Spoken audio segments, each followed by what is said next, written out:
money. Now, my issue. Share if because I chop share one your form. I chop share your form. If you show them their number, if you want no get, nam to table on a match to tie or if you no problem about the fabric now will go. If you show them near number, I joy which department corner. And man, if you have my own, if you, hey, now let you back to Ireland. Adamaz, okay, Madoko. Now let you back to Ireland. If you have them, she can't get mother she more today. The next day, you like to Ireland. No, you know anyone on a web dress now. At least 2 or 3 days. How come? Adamazi for a reason. And also with Pratia. Don't show what I tell. How can you leave your child? My boy, but if you're on the way, put it again in million. No, oh, now you will.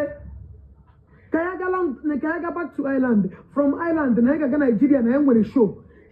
Ciao. Yoshi. Ciao. Get you to the warm water. When show the next day. But the next day, go Ireland. The story, as when you throw some mother, may believe go here. Emanonia, but I like do na airport. No, I bank for my mortgage and I'm being $2,000, €2,000. Nampunya and any 3 hair. Nan, yeah, any 3 hair. Marciana may weigh $2,000. Because you know the reason why. I want to make you the money. Any of this bastard, they're beating me, go born in Nigeria. I just from Matamo. During that time, they may hear Biafra. I just from Matam. You have a program, within that week, I want to mark the baby to the time they record here. Because some bank at the John, one man all Lubru, Korea, jump with the nation bank on a watch down. On a watch down on a money for them think about this bitch.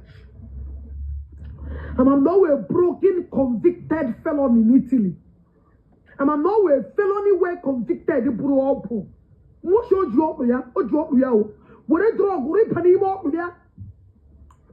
Machine dictators on your poor baby. Oh, you up here, Jana. Parompu. Only this on your shit is with the pregnancy. This bandits. This ex-convict Garanga Italy. Go Bob. I keep telling you all, you must not believe everything I say. Go and do your own research. Her name is Promise John. As known as fake PJ fashion. Fashion OJ Puntemba to you. Ojiri Paraprago. Let me block you. Or you fuck off. Go and rest. Now, oya shinga phone. Level 14 oya. Kebono my block oya. Oya. Man, I gotta just mean to you. You want to just let me comment. Lewen nya. But no ko to jiri pro ogu, no ko to no ba. Imagine not to jiri pro ogu. I feel up with him up the channel won't get dictate here. Machine me pim. Period. Away I can emo. Ndelente ama banya emo before all. All the progo owo ndegi. All the progo owo broto. Ngana for ya for white. Ngana for ya the putashu because I got the jini we are probe. Oh we are not sure to kaga pro. I brought it in boom. I want Ash White. A boost of see. No, this is white hair. This is Ash White. And I four calls of fun. I thought and they put a Megan without she has apple. Bullet your job. She You are now a wanted and you should convict us. Go to Italy record. Polo ya go body holding too much. You carry the information down here. Down here. I want to watch the wall at the same time. As you want to go, then make sure Baba show also. Then make sure Baba show also. I will put that. Every international waxing. International waxing. I'm going to get there. International waxing.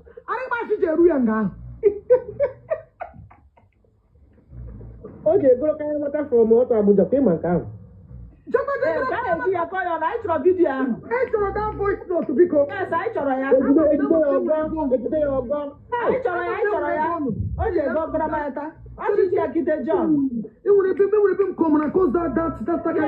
Yes, I remember.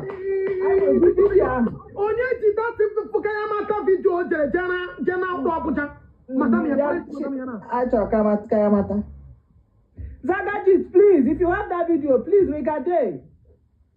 I got the one. Please. Ngande choga drogo primo a warage form. Warage form. Napa muta obo apata. Esente aya. Esente aya tunga. Yasa vuchaya ya Brungo where from Italy bomb. It's in record. Her name is Promise John. Go and do your own research. Go ahead and do that record now. I took a kepa more short ya. Ndi Italy. So ndi Italy, no Italy who my follower. But you got the money get the money. That one pro bono, one lawyer. Beja whoop the record. Pull on me. I need that bitch monk shot. That's a monk shot. Everybody the poor putation. I see what I know you. I'm a guy who go. I mean, the go. We Arania. It's just round. I'm a party. That one is not good enough for her. She formulated perfect pregnancy. She fake pregnancy. Fake her for. Dupe to me. Dupe to my followers. Deceived us. Made us a caricature. Sagani na this fake pregnancy. Agma watching. Anya Junina Menegaramone. All the sleepless night talking where? Happen and sharing. I want to go. Okay, I want to go. The signal. Hi. I'm an open door to your heart to one more. I'm on Hannah. I like you. They don't like my voice. What a power tap. What Ghana Facebook will share. Copre link share na Facebook, share na WhatsApp everywhere. I want many men watching in bondage. Now share na ga viral. I want many men watching in bondage. I want to do it. Now share, let them come and confess. We cannot keep quiet anymore. We can't keep this woman quiet. She don't cast for blue up. I choro mu TikTok watching. Mande mitinunu, mando briego, everything. That is why you are here. Share. Even never get share. Share.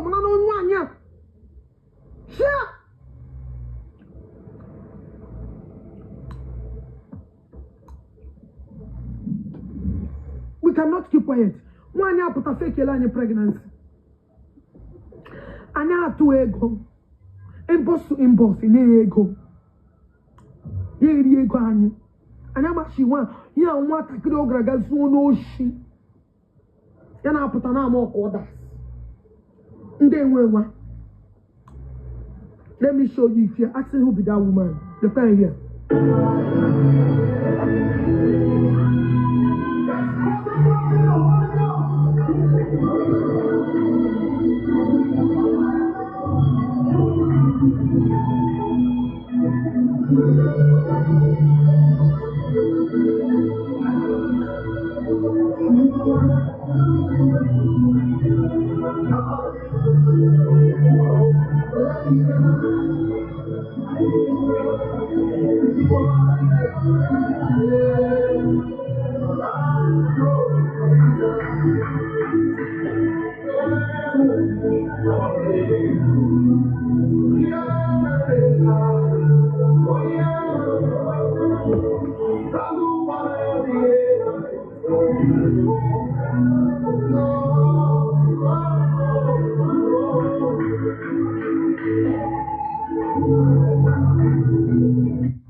deceive Brani. The another one. Now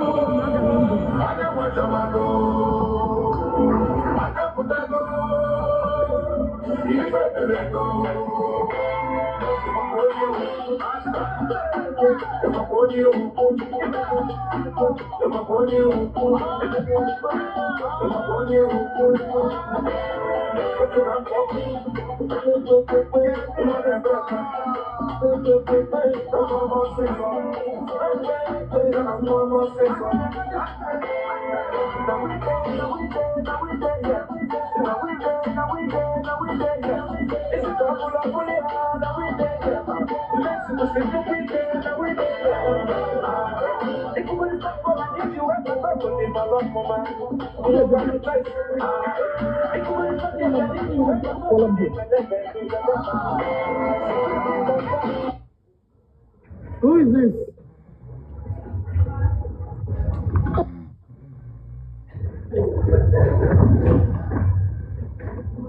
Wonder what I'm doing.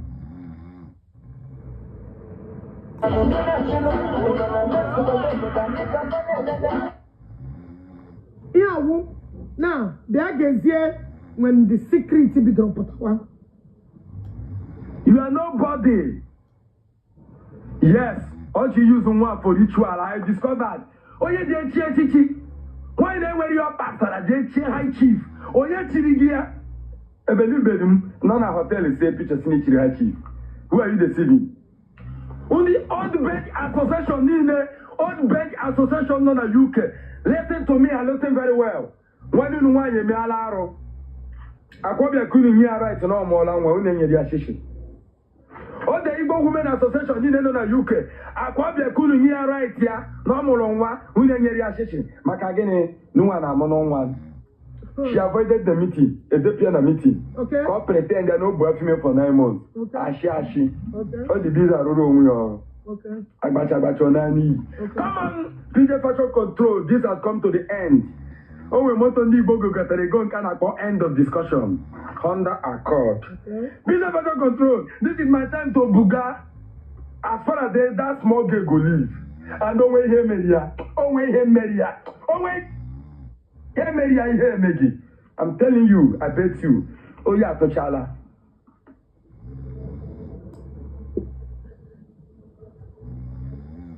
The secret in Sianashi.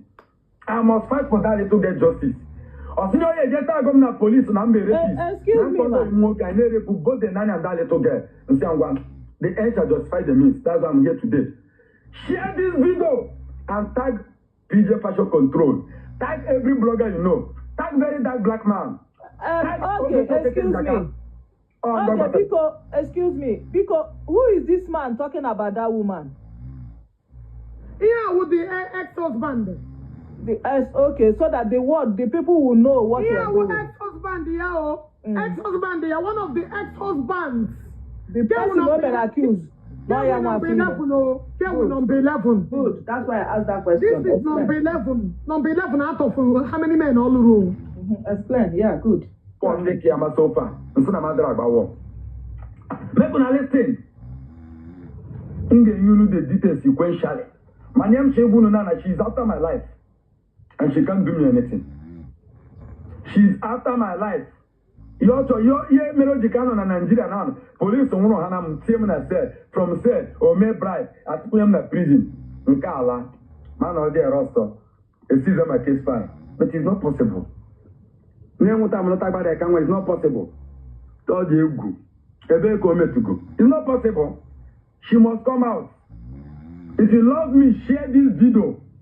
Let her come out and counter this video. Counter intuitive. Let her come out and counter this live video now. I'm here now. Procrastination is a lazy man's apology. And is a grave where opportunities and success have been buried. I believe truly that an analogical specimen of an identical plumage invariably conglomerates with the nearest proximity. I don't see her. She's nobody. She's nobody. That little girl. Show the true parents. After me, man, Nena Namulon one was to tell one, that girl.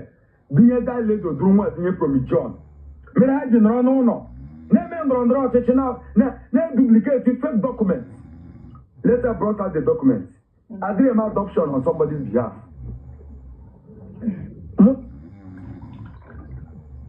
Eh? Look at the watch.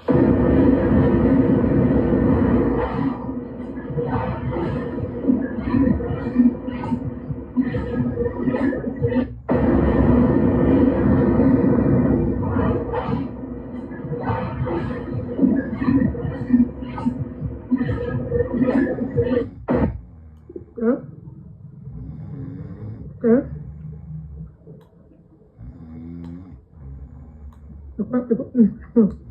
No, I don't want to be distracted. I can't play this one. The Quebec idiot to PJ the land them mad have a bamboo in Nigeria.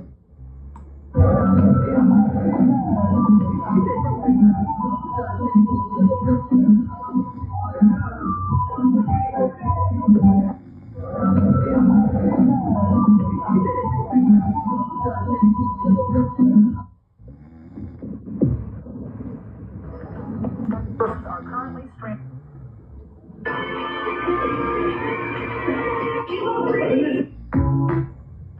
Injiri chọrọ mmadụ.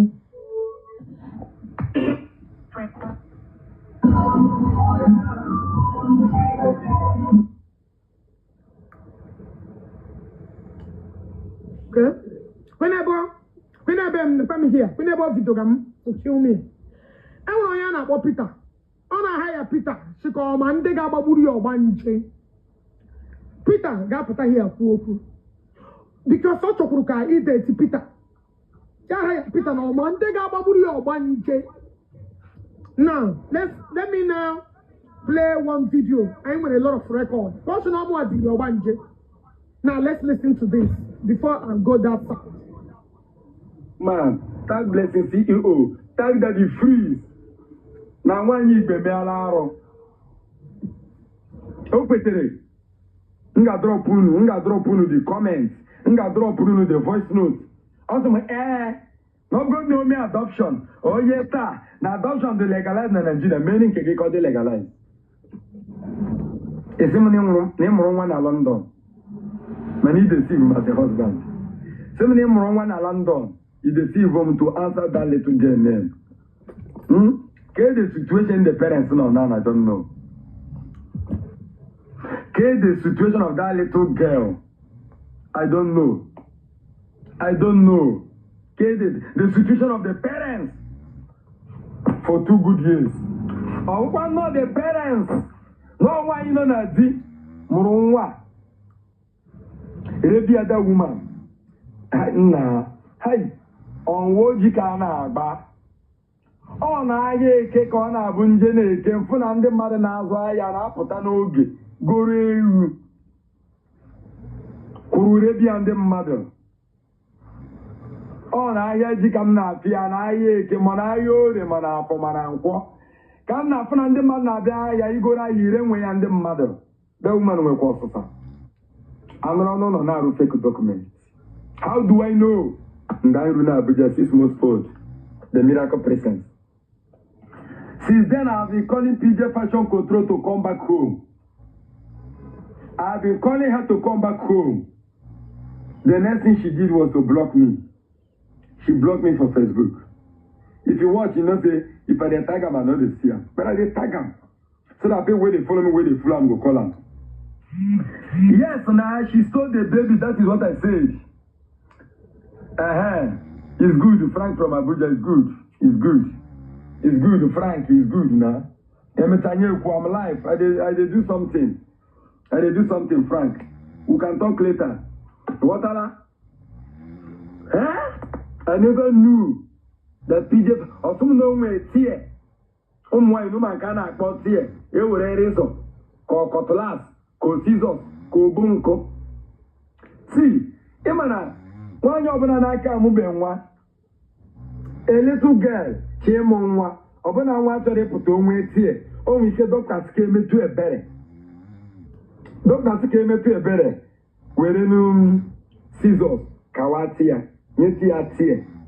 mana PJ Fashion Control nọ ọnwa anwa biri mechie m nwochi nwetie all axe agbasa ya ụkwụ ewere axe mgbe in short enyi ya ewere axe bọpụta ikpu abọpụta ebupụta ikpu one side ka mmanụ ma nwụọ ya apụta gatala enyi ji were axe sụwado pele asụwado pele amanụ ma nwụọ ya apụta nwaanyị abata na 2021 January mụ na nwaanyị sị na ọ mụrụ nwa anọlọ nsị ya nwaanyị how come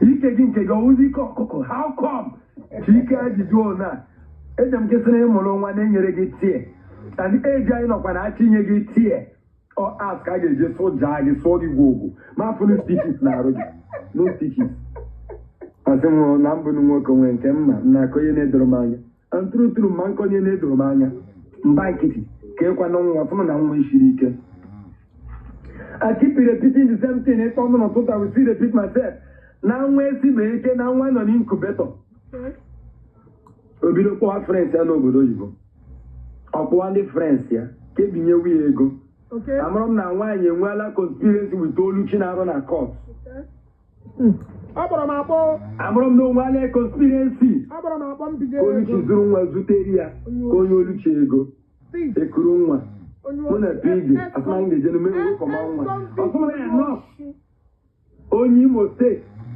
nọ na London what a coincidence ebe ahụ iji ịmụ nwa ka o nwere nọọsụ onye Imo steeti na ọbịa o kweta na ya ga-ekuletara gị nwa wow na ya ga-ekuletara gị nwa nkwenu ejetola m obodo oyibo amụrụ m na a na-eme nwa wee bi nọọsụ ya nala the whole necessary documents for the foreign doctors and the hospital to approve no the nurse ya ekulata the nwa unu ga-ekpe olu m o unu share were m this video ka ọ gasa mba ụwa tag PJ Fashion Control ebe ọbụla unu tagụ ya nọ na-eche ka ekulata nwa oru ụbọchị ya ekulata nwa mpụ ka ndị sichara goof na Hausa quarters na Owerri mpụ ka ndị ṅụrụ ya si oge ruo n'ịkpọ m oge eru ịkpọ m ka anyị soro gị ekulata nwa oge eru agba m azụ na nwa nke nna aza afọ na nwa nke na-aza afọ m na nwa nke na-aza my son name agba m azụ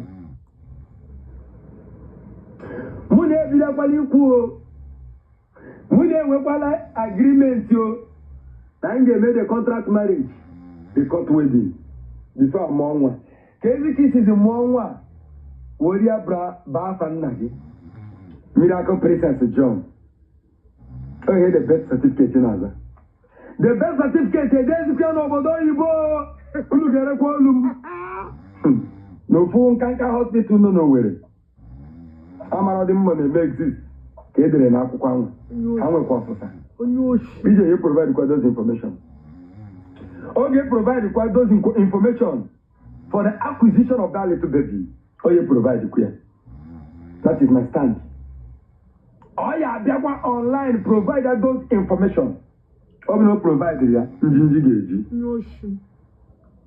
more I stand for truth I must talk the truth I must say the truth Enuguchi itiwe ibo ya tiwa ibo ọkụ mọchi imepe ya ba ya mepe ya ba tọtala Enuguchi itiwe ibo na-egodo onye nke a na-akọ obere nwa na-efesa embarrassment obere nwa a na-eme ka ọ mara parents a na-efesa embarrassment after all a na-agba mụ ụmụazị ha nwụọ nwa dị 5 years na-amụ o nwere dịka embarrassment ezu ya n'ochike bugara ya parents nwu ya nwatala agba m azụ ya ekuru nwa kunata ebe a na-akpọ m na fon bụ na hospital junction n'Owerri mpụta ebe m na-esewa pụta fu a newborn baby hai ma nọọsụ niile ọ bụrụ sị na Nigeria movie ka ọ na-eme ma nọọsụ niile so baa izu a ka nara nwaanyị mụrụ nwa nwunye kutere nwaanyị a ha nche niile ya ata afụfụ kọsarụ emeela mgbe nchọpụta ihe na-eme you no go believe I got man that blessing CEO Onyoshi PJ were thief. PJ served for more than 2 years in Angani, Italy. She's an ex-convict. She was convicted and served her terms. Oh, the Libu Yaje Worobu. Onya Wonyoshi, an ex-convict. Ewonyoshi. This man now. Akwonya putara na agbamuwo when I was defending you. Akwonya putara na agbamuwo when I was defending you because you convinced me that name again name on the guy up to tell you this story. Ma what the guy wore out of my stupidity without knowing that you even scammed the one working. You even lied against the one working. I stupidly be listening to your useless life. Believe what the thing were not knowing that if you forge pregnancy, welcome the labors, those things I was not paying close attention to. Welcome now, was it the kind of line he put now for? The kind of two people now for and kind of like actually from over America. Welcome they pay those things attention. And I'm negaranga. I'm for years. I'm got everything that one of your ex-husband did put about you, everything are true. Did I know about you? You deceived me. I'm don't want your shikam nego and don't you should refuse to return it back. The same thing him and this lady did a brigade over 2 good years. 2 good years. Let me play her voice note. Guys, power tap, share. Let me play her voice note, guys. Listen, Good morning from Dublin. Oh, are you PJ? Ada? Steleze nwa. Nnem. Daalụ sọ. Unu Emeka. PJ nego no the money. Onyego mi anọ. Helen topugo m the remaining one this morning. So, chukwu gozie ndị na-adị gị. Unu ọgbani kwuru wee nyekwo maka wee gwakwuo ya. And nyanwa anụkwalụ. Mee exactly ka esi wee kwu. I'm very happy. Daalụ sọ nne m o. Daalụ. A sị na onye nwere gị nwere mmadụ ya jụrụ gị ejụrụ ife. Ọ bụ ndị ọkụzọ ya sị na onye jụrụ gị ejụrụ ife. Onye nwere gị nwere mmadụ. So nne m daalụ rinne o. Daalụ. PJ enego m the money. Onye tọpụgo m the remaining one n'ụtụtụ a. Confirm. Daalụ sọ nne m. Daalụ. Good evening. Hello nne. Nwaanyị ọma. Nnukwu nwaanyị. Ọkarịsịa. Nne nwanne m. Apụtakwa m na social media wee fụ ebe gị na anụ ọfịa bụ PJ na-agbalị. Ma ihe ịkọgasị ome gị maka o si jee makwụlụ ụtọ snake melụga na onye ndị na-abụ na-emekọ ihe je polutu olu gị ama ihe niile mebichalụ gị adịmma gị na Emeka ka ọdịnike kpọ ya shari na people dị terrible. Abazi m n'ụlọ ndị mmadụ afọ ajọ ka ha ịbụ nyenwa bụ PJ sef. Ịma na onye njikpọwa ihe anụwa nne m enwekwa ihe ọzọ na-abụrụ ka isi nyere m aka. Ịma oge na-ekwu na soshal midia ndị mmadụ echee na-asị ka ọ na-asị. Mana onye ọbụla mmalụ dị pesin na-akọ maka a ga-amadata na ihe niile na-ekwu bụ eziokwu. Onye kpaso gị iwe kọwa gị ya nnọọ ike nne ya ihe niile nke a dị iche. Mmadụ nwee sikret tagalụ n'isi ma ọ sọrọ belita ya n'ike da asọ nsị. So otu esi ekwu ma ọ na-ebi ndị mmadụ ego ịma ichetakwa mgbe ahụ o ji m 2,800 euro n'ọgụ a nyere m aka dị ka m ji eje kpọọ bikos afọ na gị na ya na-ekwukwa okwu wee je kpọọ gị. All be like, and I couldn't look at the guy, I couldn't look at the woman in there. Okima the woman ji kwuo otu she bi ndị mmadụ ego. She borrow money to enrich these boys on a every day. Ana na apia ka na apia ka amụ. O ihe ọ na-eme. O borrow rege ego. Eje hire one small boy. O he mere ni every year ị ga-ahụ ya 2 or 3 men aka at the same time.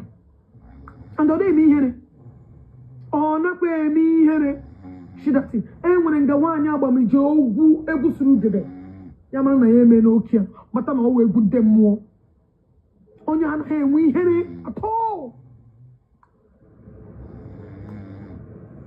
wee sị gị ndị negodi ihe nwaanyị a mere wee nye m aka wee were ifele gị wee gbasị gị wee mee gị wee kwụọ m ụgwọ ahụ iwe sị na m nwere nụ nke ahụ mụrụ aka maka next time ma nga na-agbazi ezikwa nne m nwere onye dị ka gị wee ezigbo mmadụ hoo ha onye nchọta gị nke na-abịa emewu ya abụ m akwụkwọ ndị nọ m n'akụkụ serapụ m ka oge si ewu iwu ma ndị mmadụ kpasuo ya ịnọ onye a bụ sọ mmadụ ihe gbakọrọ gị na ya na-abụ sọ mmadụ ka ọ wụ kama na ndị mmadụ kpasuo n'iwe na-eze n'anya ka iji eje makwụrụ ụtọ na onye ya na-abụ na-emekọ biznes snake wee sneak gaa there ka o ji mebisie ya mara in and out oge everything about oge nne m iwe ewe na gị sọ ụgba ma ndị anụ ọfịa nkịtị nwaanyị ahụ nnọọ ejiri m ogologo ngaji erikọ wit ha ana m ekpumeziri ya ekpumiri kachakwa nke nnukwuru ma mana oredi ọ kpasugo m iwe omego nwaanyị ahụ bụ evil ọ kpasugo m iwe rinne akpụmielu m ya nnọọ wee umiri m ya nnọọ wee ọ kpasugo m ajọ iwe mmanụ zụkwa nke esi a ma ihe niile si hei nwaanyị nke a chizụrụ echizuo hei nne daalụ sọ ọ ma ihe njikọ ọ bụ na ego ahụ ịnọ wee tụọ ọgwụ ya n'aka dị woman wee gwu ya okwu ọ mịdatisikwuru ya ma ego sef ka ime ka ịchọ na ọkwụwa ga-ama ụgwọ ahụ nne m daalụ sọ onye ka m si ka m kpọọ gị ka nka sie gị na ọ lụtọ m aka inyere m n'aka that idiot before daalụ sọ nne m ka ọ dị good night oge nne m ka ị mere good morning. Okay. Yeah, I'm just about I'm a video this morning. Yeah, should have PJ Baraya, not on the gas put on online. Now, one thing you can do, now everywhere scatter. So, man, Joshi, Casey, PJ Jiribogi, they be to send the man threats, Yaga Bawama. I just want to understand. Because the PJ Baramu, chere me. The PJ Baramu again dinner. I was so mad. Why would you be that useless? Oh, him Barade. You need to go and run text. The question about to PJ. Is it not what I told you?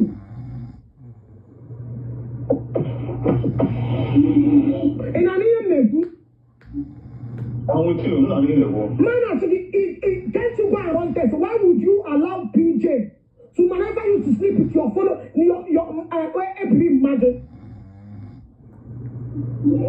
The man got the shit and I can run on a text. Get me yesterday on and everything is okay.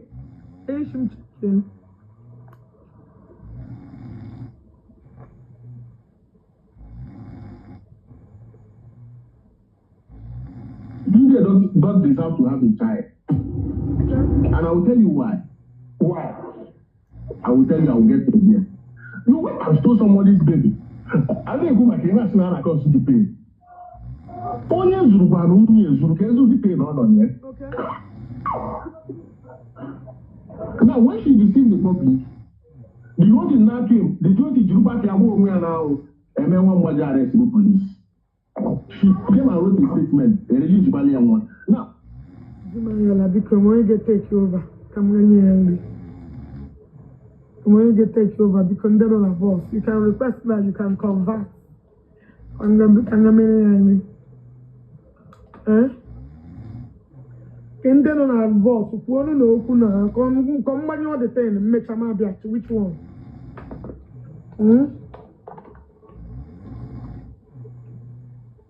You can play voice note to happy because more the busy in gam no. Mmechama ya bumajo me ukwu. Ya continue. When those are not here, they take you over because Ebe come out na ọkwa nke agbanyo emechaga abịa nụ. Okay. Because more the busy na gam no. I'm just few minutes. Mgbe agbanyo emechaga apụta na. ya ma agbanye mecha na abịa kwa ya. Yes. Yeah, that's ready.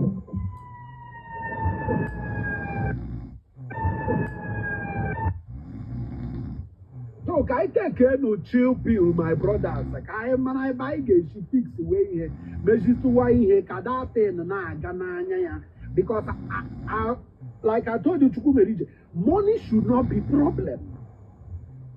Ka ihe ị ga-eji bịaruo obodo oyibo ị nwere aka ị nwere ụkwụ ị na-arụ ọrụ inwe accident inwe injury inwe criminal record enwe ihe mere gị imped you are not impeded in any way.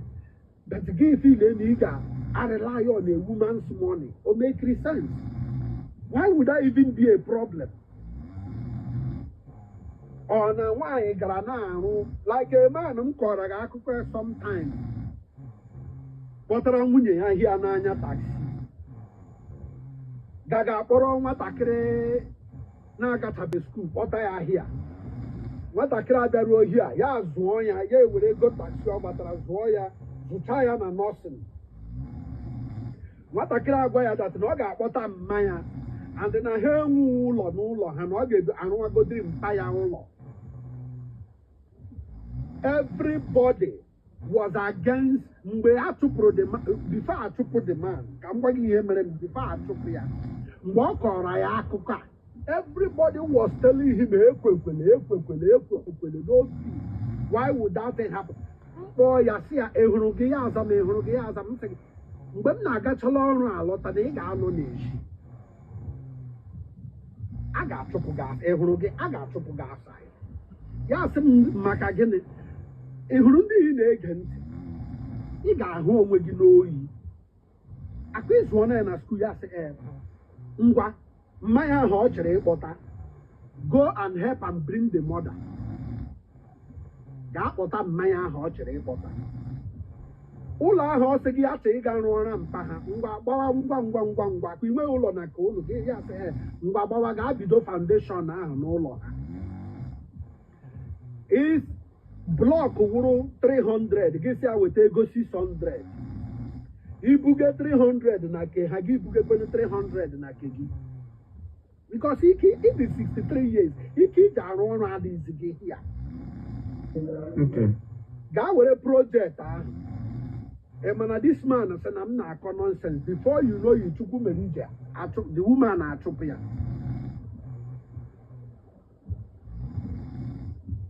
ya the girl was a nurse biri by herself na-azụ ụmụ ya naanị ya na-eri ego ya gị nwa zụrụ ya azụ akwa achụpụla gị ihe ị gara iyi achụpụ ya ndị anyị ha abụọ ndebe anyị ndị Igbo na Houston here ha abụọ bi na Richmond here achụpụla ya na akwa ọ na-ehigharịzi ebe ọbụla ọ hụrụ ya ihe akọzi akụkọ na-akọ ụkọ n'isi ọ ihe m gwara ya agwasị ya use your brain ike ka dị na ebe nwatakịrị a nọ ike agwụla gị imere mistake i werele your entire savings kwọta ya zụọ ya na school ịhụna ihe i mere onwe gị gbaara ya dị bọyị ka ya otu eji nwee ike gaa smooth because i mere onwe gị edeshon ihe ahụ wụ the reason because ọ dị m ka amam onye ị na-ekwu mana akpọ na ọ ya wụ the reason wụ one na-arazi ya arazi na bed 2 enwezi ego ị na-eweta ịnọzi na standard ọ wọdụ ya nọọsụ agịnwa 63 years amụ gị kwe ya ada eleghị ị chọdịrị ka gị na the woman menwe di ya nwa young girl ị gara aga alụta i werele ego ahụ isi butere ịlụtara na yellow cab gị ọ bụrụ na isi werele ego ahụ ji ya chọọ eji gị ogodi nwaanyị dị 55 years or 50 years gị lụrụ gị na ya ewere nwayọ na-aga na old age na-ese ebu retirement na-aga bete ị gara akpọrọ nwanne Afrịka ka ị ghọgbuo ya ọpịa ọgbọluwala gị azụ na ị na-akwarizi na-akọ ụkọ n'isi ekwu akwa ị na-ekwu akwa but I told you use your brain egekwele ndị a ntị gbara ya bọyị ime ne dị mistake gbara ya bọyị ka inwe ike hụgodo ebe ị na-ehi ụra hụgodo ebe ị na-adị amụ ma oyi dịrị too much gị dị igodo amụ dị oke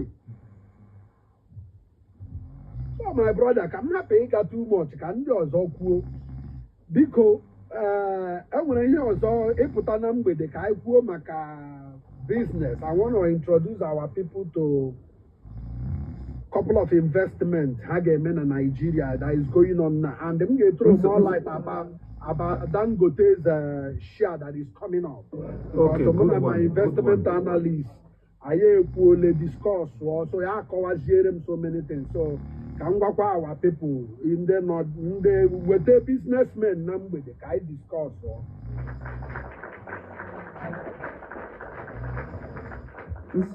I give good business.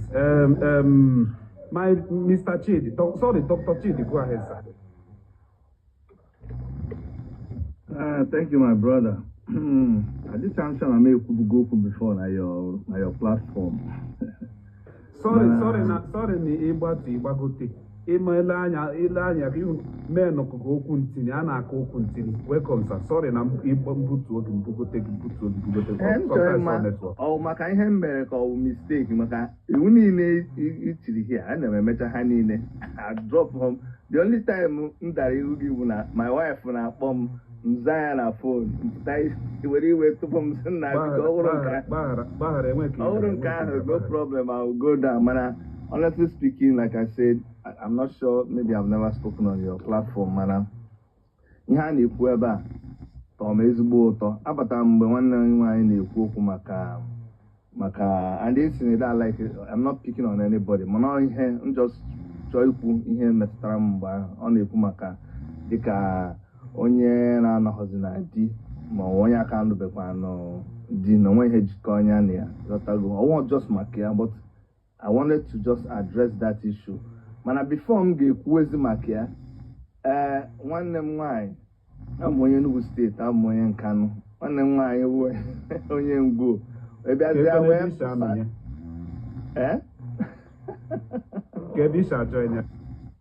Okay, anọ m na Canada. Ịma ndị Canada, ịmụta anyị na-adị n'oge asalili kwuru okwu. Ị ga-ama ebe anyị si.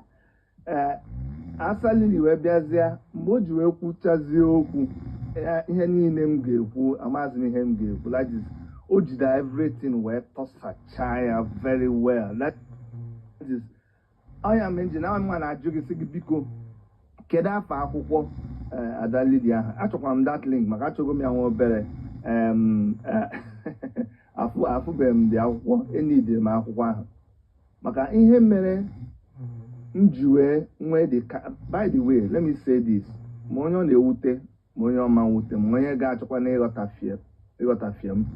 Ọ bụrụ na enwere 1% ga-ekwu okwu a m chọrọ ikwu, and na-ahụ ihe otu m si wee hụ ya, eso m na ndị ahụ.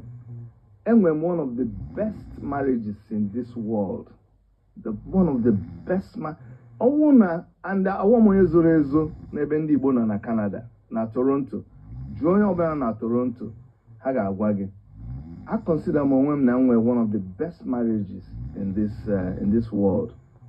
And awụkwanụ m ọ na-abụọ na-ekwu okwu na ọ na-ewute m asị 99% of men cheat.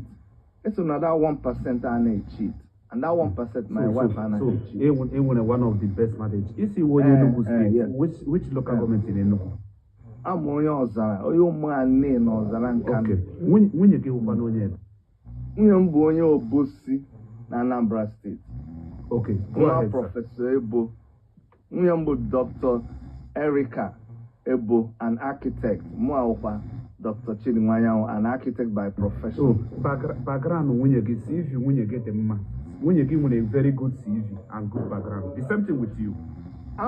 Amụrụ nwunye m na Canada. Ọ nwunye m mere m akwụkwọ kpọbata m na Canada. Nwere ike ịjụ gị ajụjụ.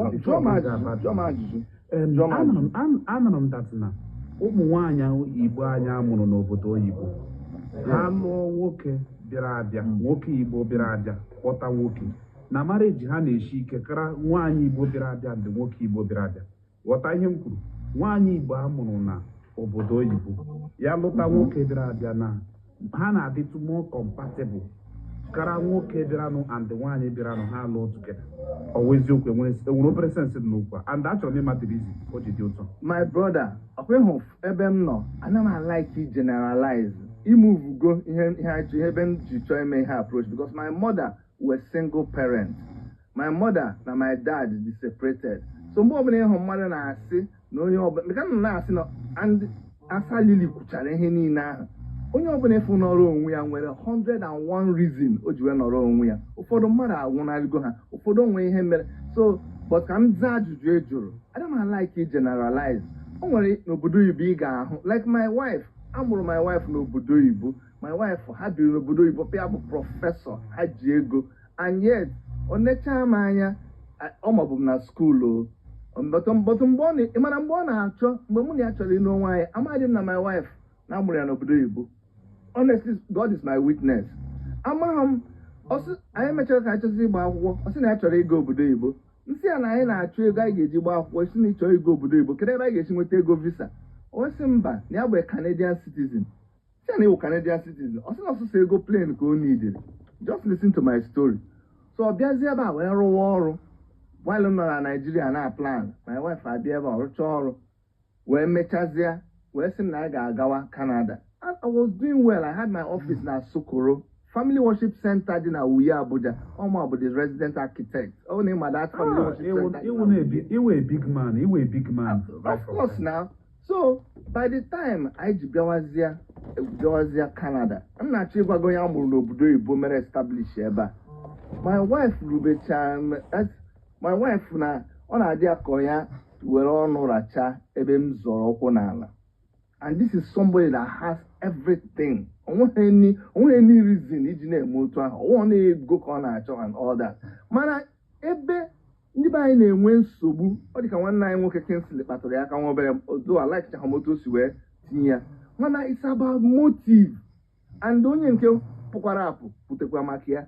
Kedu ihe ibu n'uche? Ọ bụrụ na ị nọ ihe na Canada, ị nọ n'obodo oyibo, nweta akwụkwọ gị n'ọnọdụ gị dị ọfụma, ị necha ndị ịma na isi ha come ọ sị gị why, isi ya go ọ sị gị explain. Ndị ahụ na-atụ gị egwu maka na gị na ha nọ ha ma ihe ịma. Ị chọzi ịgazi na Nigeria gị ga-akpọta onye ga-abịa ebe a ịbịa use ya. The reason the marriage man work ọkwa ị na-achọ the reason because mgbe ahụ ị ga-akpọta the woman na Nigeria, the woman enweghị ihe ọma maka obodo oyibo. Ọ bịazie n'obodo oyibo ebe a ọkwefuru ihe ahụ ị na-agbara ọsọ n'ụmụ anyị n'ebe a. Guess what? By the time this young girl si village bịara here, not like 1 month, okay, there's a lot of trainings, a lot of places, even mana church, mana ebe ọ na-arụ ọrụ, mana bus, mana TV, mana everywhere. Ọ ghọtazie right o nwere as a woman. O wee bidozie mewezie ya exhibit. That thing ị na-agbara ọsọ na ndị ahụ nọ na Canada na-anọ n'obodo oyibo iji maka ịbịakwa confront you were never ready for it. That's why that marriage German you were work. All because of that man, or the woman. And the same thing with the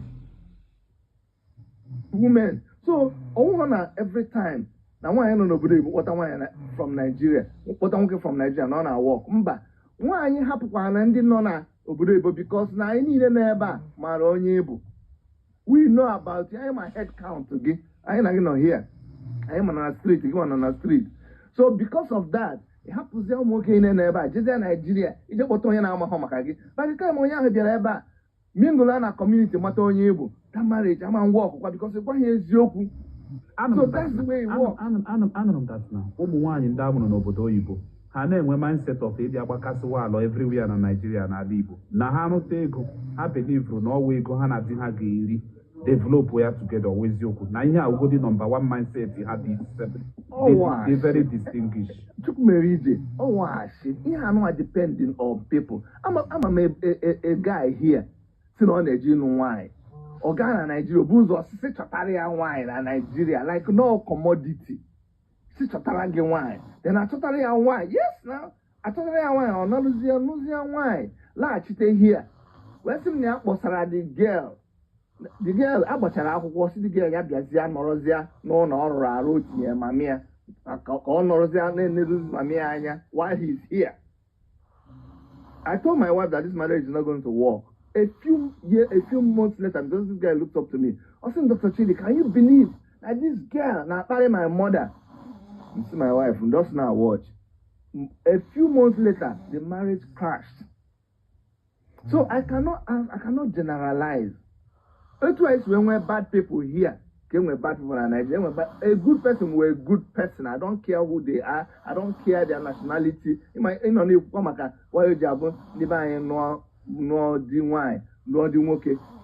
how they post to her. And Omalicha just answered it for you. Here because of love. I didn't make her with love. Here because of our people. And then I go and mistake I name. Okay, come back in Kiwizuku. On your chair back. When you can decide and then here on a marriage.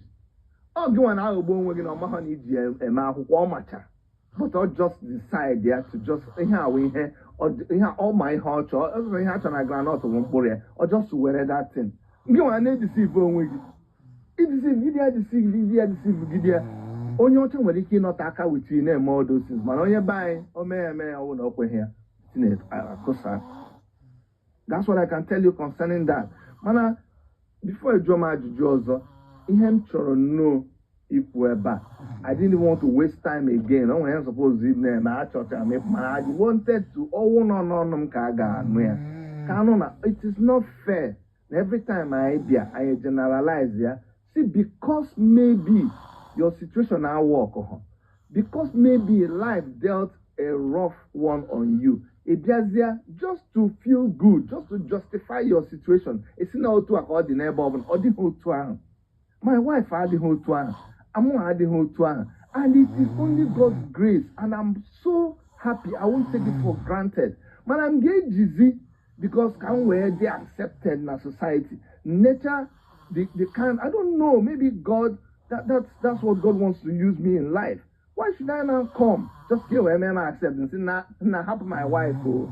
Now my wife is just like every other person. Oh. Now my wife and I go outside now. But no. And I will always come back in him 2024. Monday Professor Bundi Obosi. Say an buy Arabia Fuya. Honey not to wegu. Say a pocket and the Ogum, night Arabia for her. I see on my hand because if we would I like self example of where I see a wood rope maybe na only line him and I actually return ego. To cut the story short, we have back up. I'm not here in Canada. On the mother guys is my uncle. What way to down one case for I got a bit in a 1 day. So my father in law Noro, I was saying I could hide to Arabia. I was no more. Now one working on a Canada zitera. Now one you know boy area. No name carrier utu yaturanya. No feeling go up for hamba had enough. So now how with that extra money? So I did that to my wife. I remarried my wife. The occasion I closed the city here in Toronto in 2024 for our wedding for our marriage anniversary. Because I wanted to celebrate my wife again because she is not a selfless person. Do you understand? That is my way of showing that I want also some more with that only person. That is the truth of my life. And no one be like that. And I will say this and I will close. I agree 100%. No, and that's where I need you to understand. Moke pacharanya sina na trust the wife so much. Nke when you got happier, got some places, got vacation on her own, got nightclub on her own. That man is a fool. And that is where I will agree with my brother. Not just that wife, but everybody. You don't set yourself up.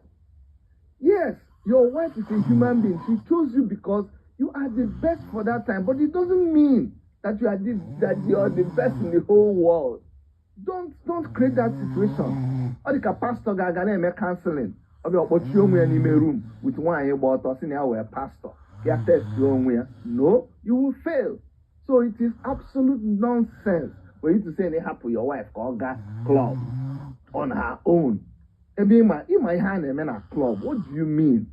Ịhapụ ya ka ọ gaa n'ebe ụmụ nwoke na-agba ọtọ were ego na-etinye ha na pants, you know those kind of dancers. Ma ọ bụ my wife asị m, Chidi, you know, for your birthday, go to a strip club. Gaa n'ebe ụmụ nwaanyị na-agba ọtọ. Why you get I'm a pastor, but I'm made of True, pastor. Reverend Dr. Chidi, yes, of course. The Reverend is the doctor. My name is Reverend Dr. Chidi. How long can you now? How long? We married. One of my wife me today. Okay, mine is the wedding 2004. 2004, kind of in Abuja before I was there. But so I'm as in, just like my sister. I don't have account unless my boss. Excuse me, sir. Excuse me. Okay.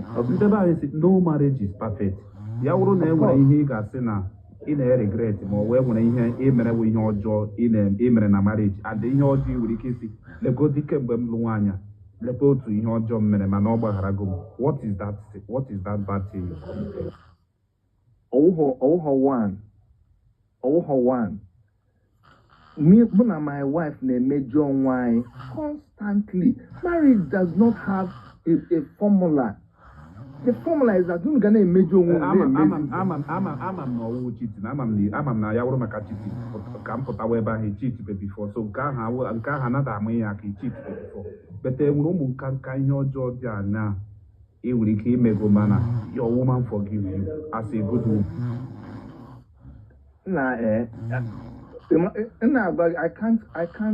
I can't create something to satisfy you. Let me give you for example. Maybe na my wife sim ga gota something. Nga gotia, get distracted and go bozo. Omeya, or me say something more, me say something. You know, those are very, you have to come and ask her for forgiveness. Maybe no nwere horse mudozi kwa does him that thing and match I have goes there to the point where, let me give you an example. Maybe I wear a couple of traffic tickets. Okay, because of our ego. Anytime I wear traffic tickets, and I like it where and I like it gonna cost, got challenge here. And this traffic ticket will be like $10, $15. My wife will always say, baby, pay this traffic ticket. Mana, my head got this stubborn. By the time I get just the court, and you court date, I will forget the court date.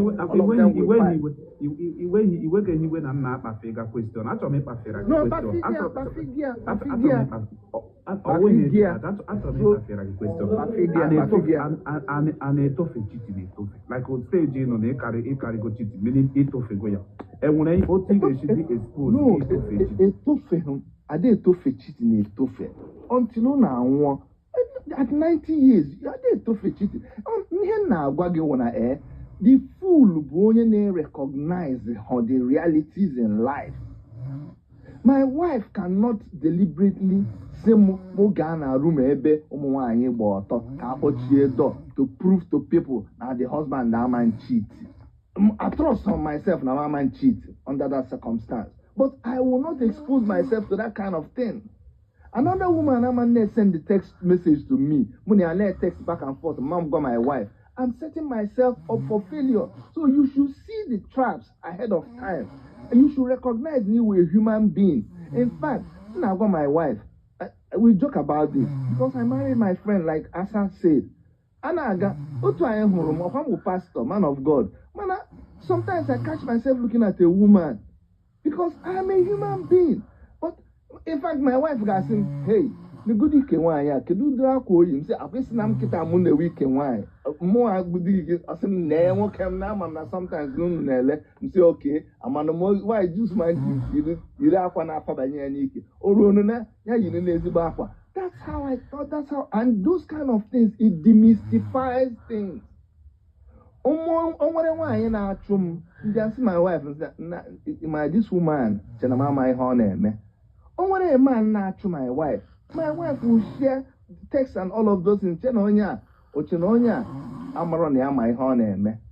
That's how you.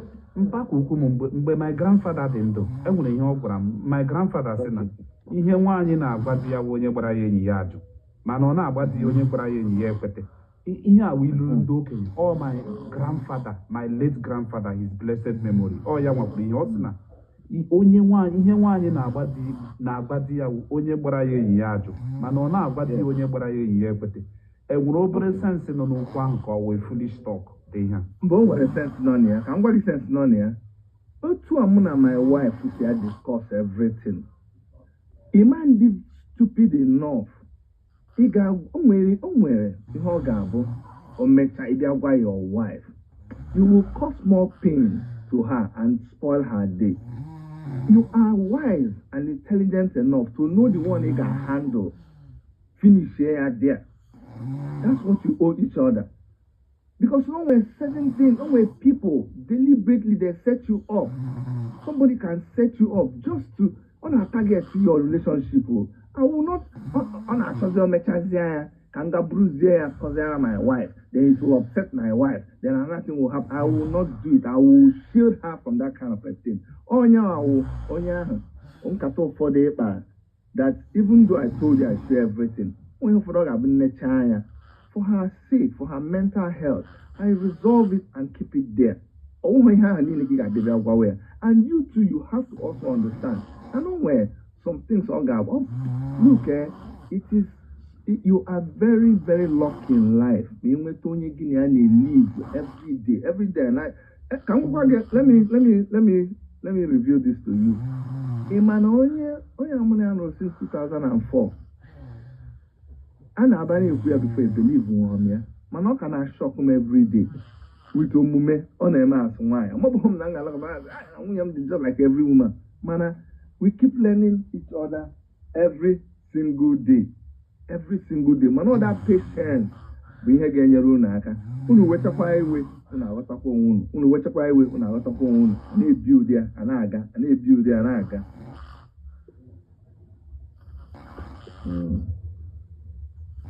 So, can you hear me, sir? Can you hear me? Yes, I can hear you. Achọrọ m ịjụ gị ajụjụ. Mgbe ị na-achọ ịlụ nwunye gị, ị mere background check. Nwunye gị o mere background check. Because I nwere angle, achọrọ m ka anyị lee ihe ka anyị gaa to tradition. Tupu m ekwu that, achọrọ m ikwu, enwere ndị na-asị allow him to finish. My sister, the beauty of live stream will questioning and answer. And but I don't blame some people. Some people are going to channels television. Some people are going to Arise TV. Some people are going to so many big stations over here, all just on TikTok. So most of you all just na but I'm on the likes of Lufa Yoseni Nemeya. Ebia Toashi na Arise TV. Yeah, we put to a debate. Yeah, caution, caution, yeah, drive, they don't know, so that's why they are surprised. Maybe they don't watch all those stations. What I go, man, that now some of them here, I learn from those people.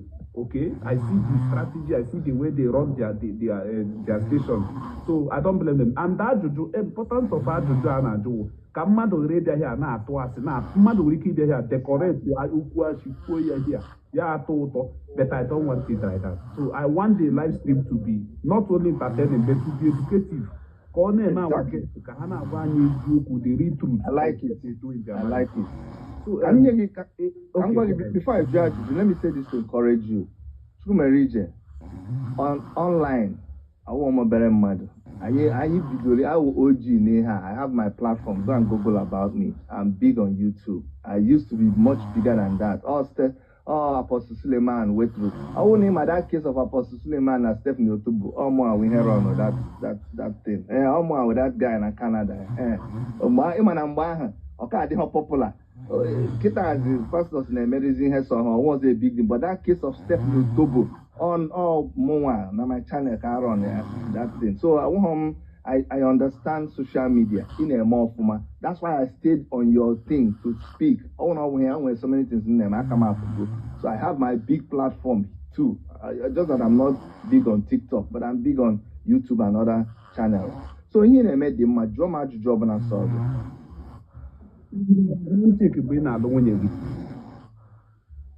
It's my background check when I see no.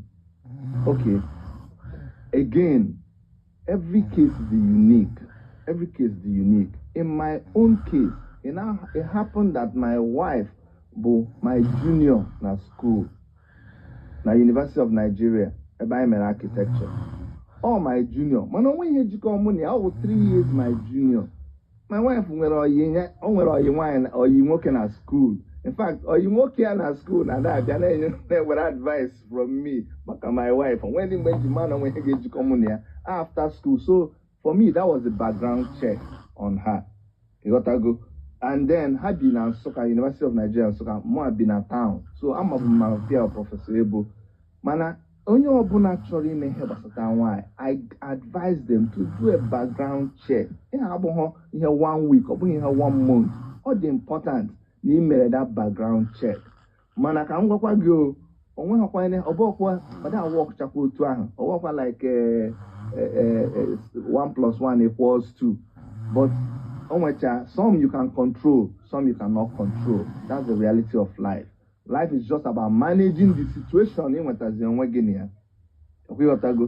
By the time my wife, honestly speaking, when was in Abuja, there was no time to do some other background check. Also, my premarital counseling, I was a background check. Premarital counseling forced us to do. That's why you like by Lily. I'd like him before you say I do. That before you say I do book on marriage counseling. Onya we have force line, I got my background check. Yeah, force line in a quiz about how I before in life. Yeah, we have force line, I made my sickle cell, all of those things. So that was a process. Opening when opportunity in premarital counseling. It is important that you initiate on your own. Because Okoba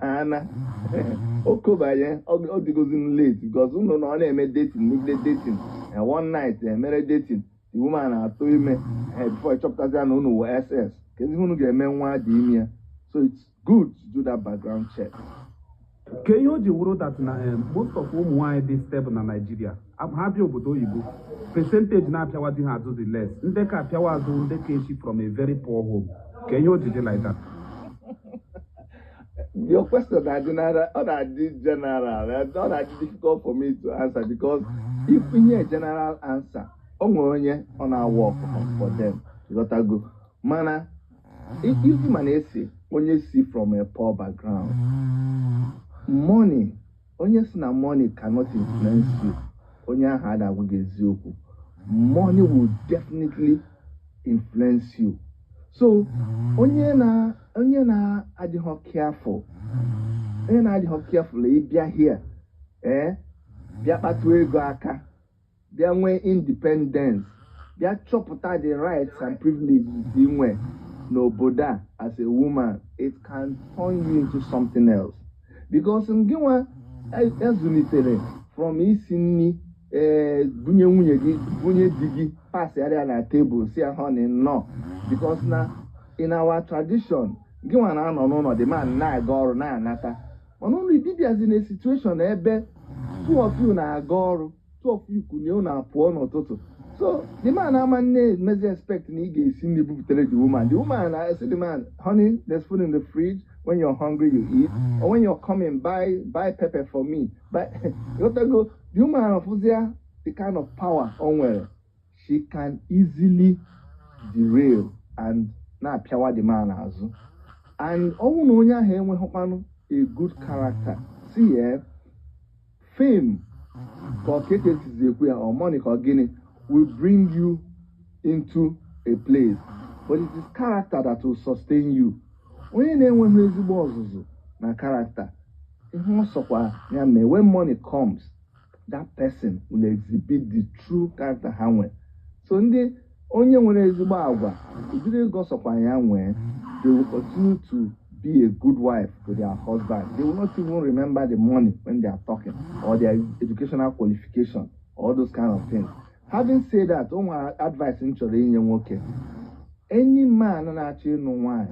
Please, I don't care whether your religion or your ideology or your tradition believe in him Mana, the man is the head of the home.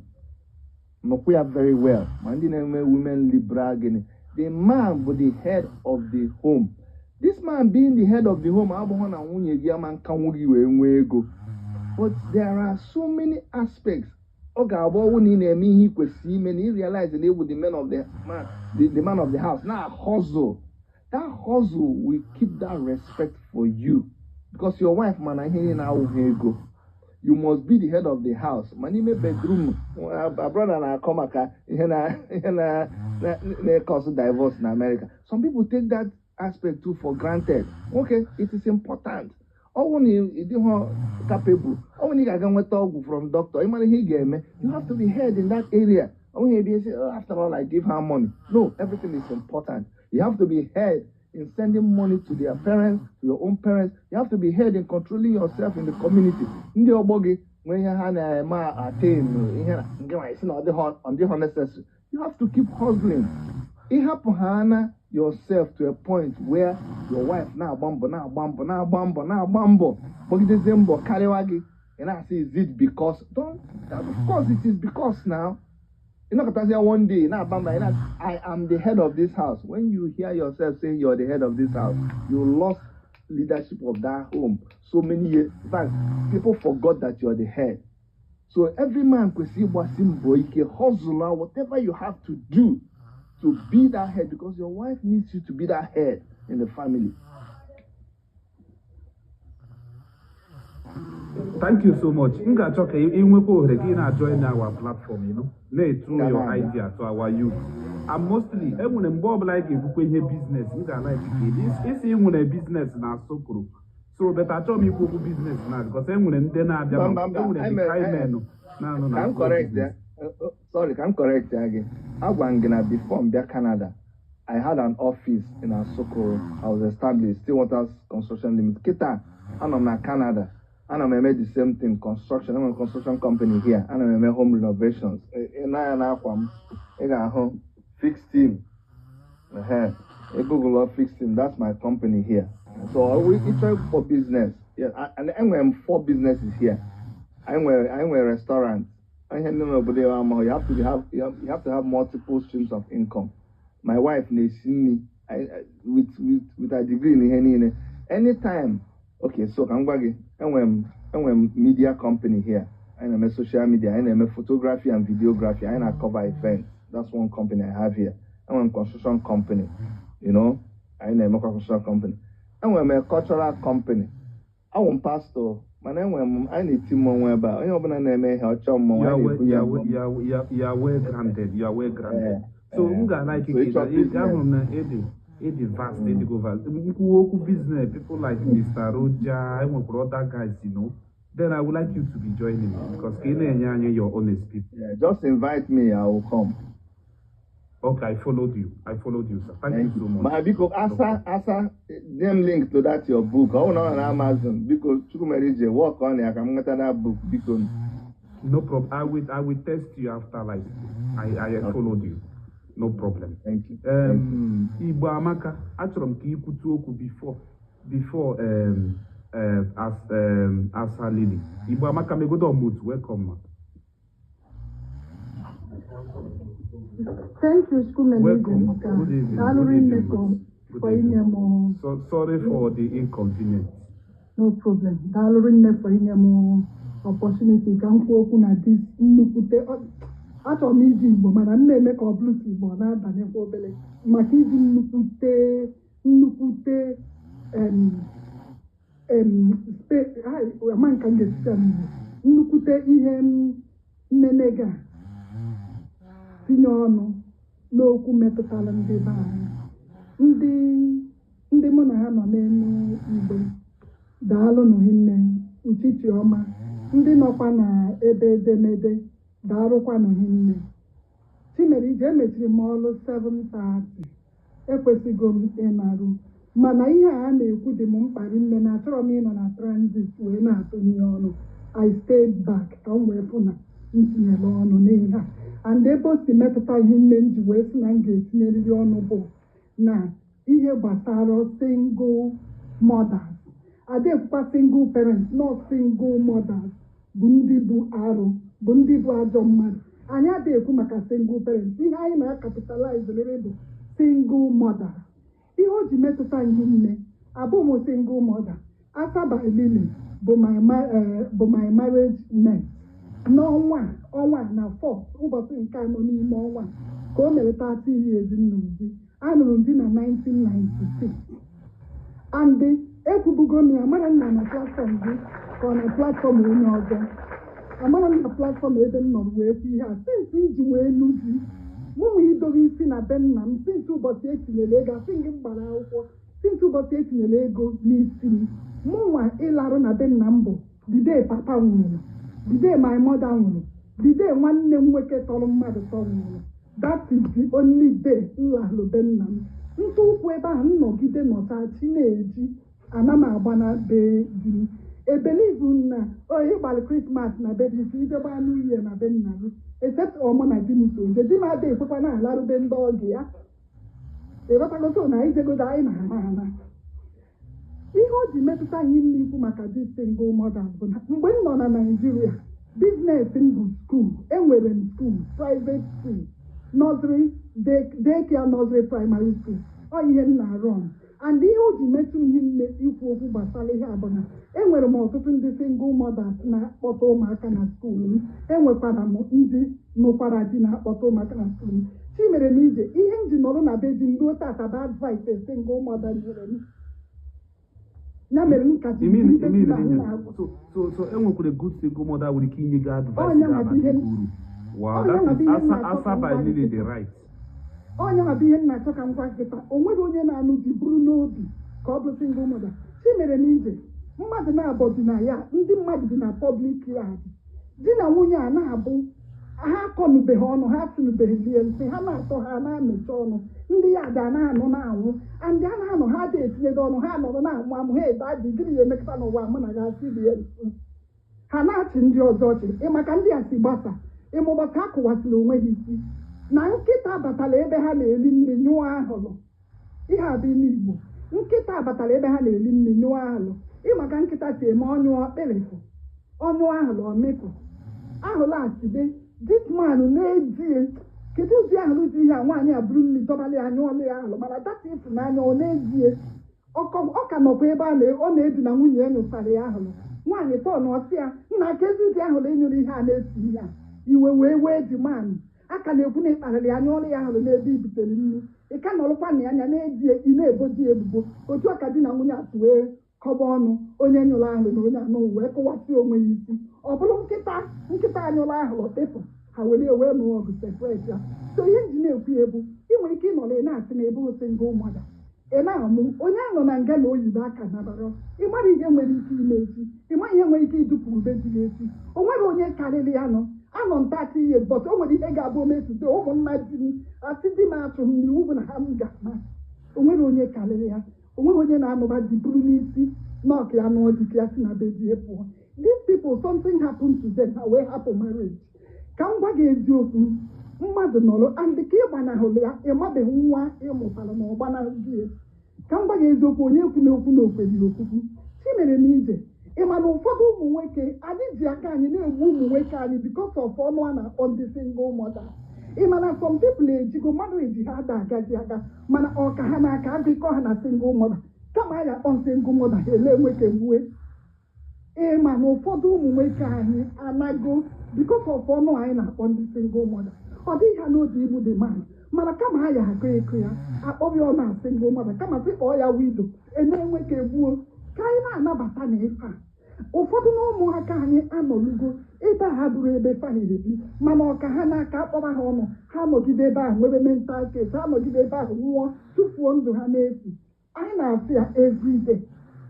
Ka anyị nabata ndị a nwaanyị si na be nne na nna ya pụọ ada eje ka ya na-anachiga and ụmụ nwaanyị anyị olugo mgbe ụlọ ya agbadosi ikwu ike na alụ ị na-anụ di buru n'obi ihe ọbụla emeriri anyị osteyin ebe ahụ wubego onweghị ebe ọzọ ị nwere nwanne dị gị chekapịa were udo sie ị na-eudo asụ na udo ama wọkụ bupụta wọk ọ bụrụ onye chọrọ ọgụ were ọgụ sie zọlụbeghị ebe ahụ wubeghị anana maka nwanne di gị welugodu pis sowie mana iso ya na pis na ọwụ onwe ndị chọrọ ọgụ na mgba inyekwaghị ha zọla ebe ahụ wudere mana emeghị ya ịgbapụ ọsọ ijekwa ebe ọzọ emekwaghị ya ịgbapụ ọsọ ya agbagide obe mgbe one chimere m ije anụrụ m di mgbe m na-achọ ịnụ di na that man nụrụ di mmadụ 5 na-adị okwu mana ịfụ m chimere m ije ụdị ihe m na-eyibu nhicha ọ dịka m na-agba ọsọ ana m eyi rọbish so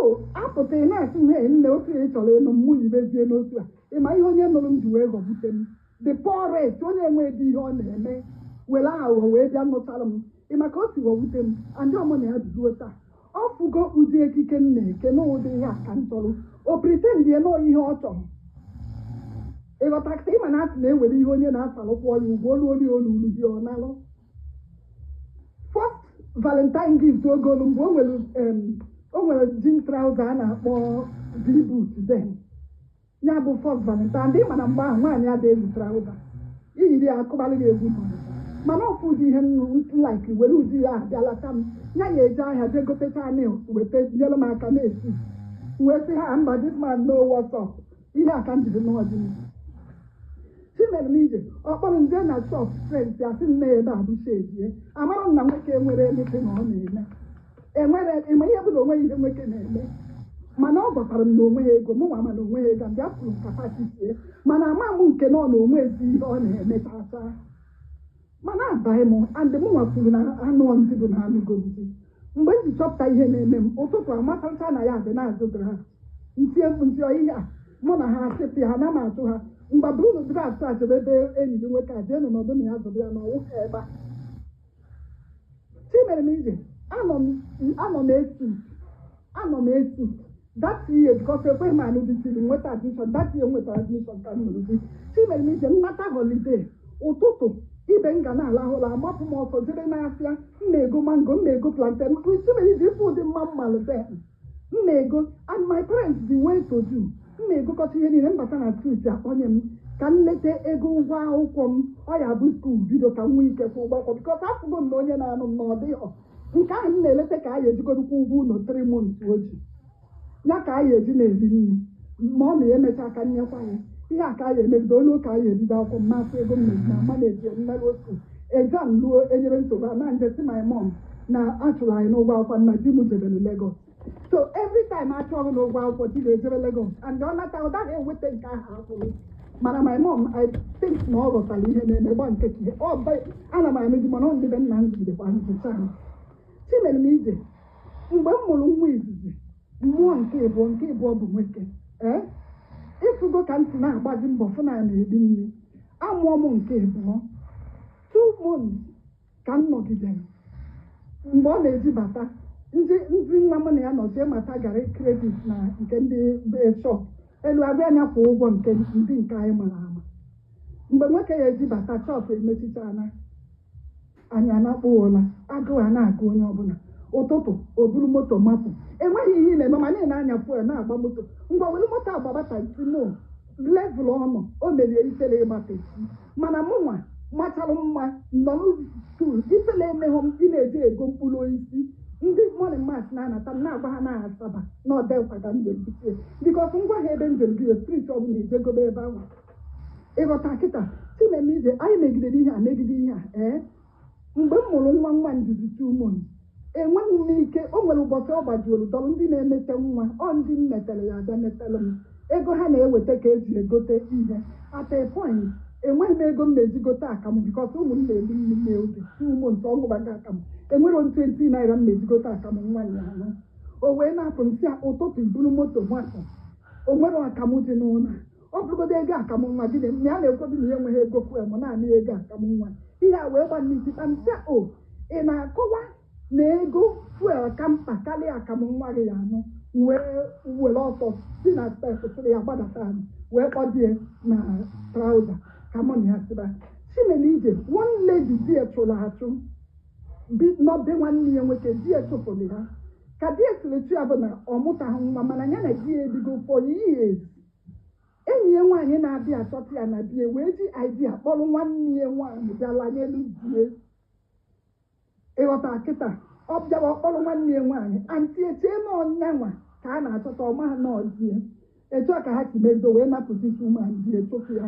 and the lady said na before I know ya na ọ ya achụgo nwunye na-ewe bata ka ya wee bụrụ fọs eflokịta so mgbe ahụ m chụrụ di mgbadata that aunty may her soul rest in peace aunty Ifeoma wee kpọọ nsị na ịyawụ ọdọdụ ndọdụ nsị m bịa bịa bịa mekwukwara ka anya na-abọfụ m ọdọrọ m dọba n'ime ụlọ sukwere m ala wee yọba m si m nne m na-egodu ọkwa maka na m mụrụ nwa ka mụ na mmadụ ji akọ na onye ọbụla mana m na-agba mbọ mụ na-egodu nyanwa bụ onye ọha abụrụ na Chineke nyere ihe nwa ya bụrụzi ihe nwa ya na-eri m welike n'ọnọdụ ya ka m nọgbuo ihe niile m na-afụ ebe a wee gwagide m okwu gwachaa si m n'ahụ ụdị m ụdị nwa mụ kwọnye nwa m n'azụ ka ndị gbagbata mbọ otu m si agba nse antị nwa tumo nke ka m ga-esikwa ya n'azụ ọ kụzielu m otu ndị Yoruba si akwọ nwa n'azụ m wee si otu akwọrọ nwa m gbapụkwa gbabakwa mbọ today mụ na di m kịta ọ dịzịrị like that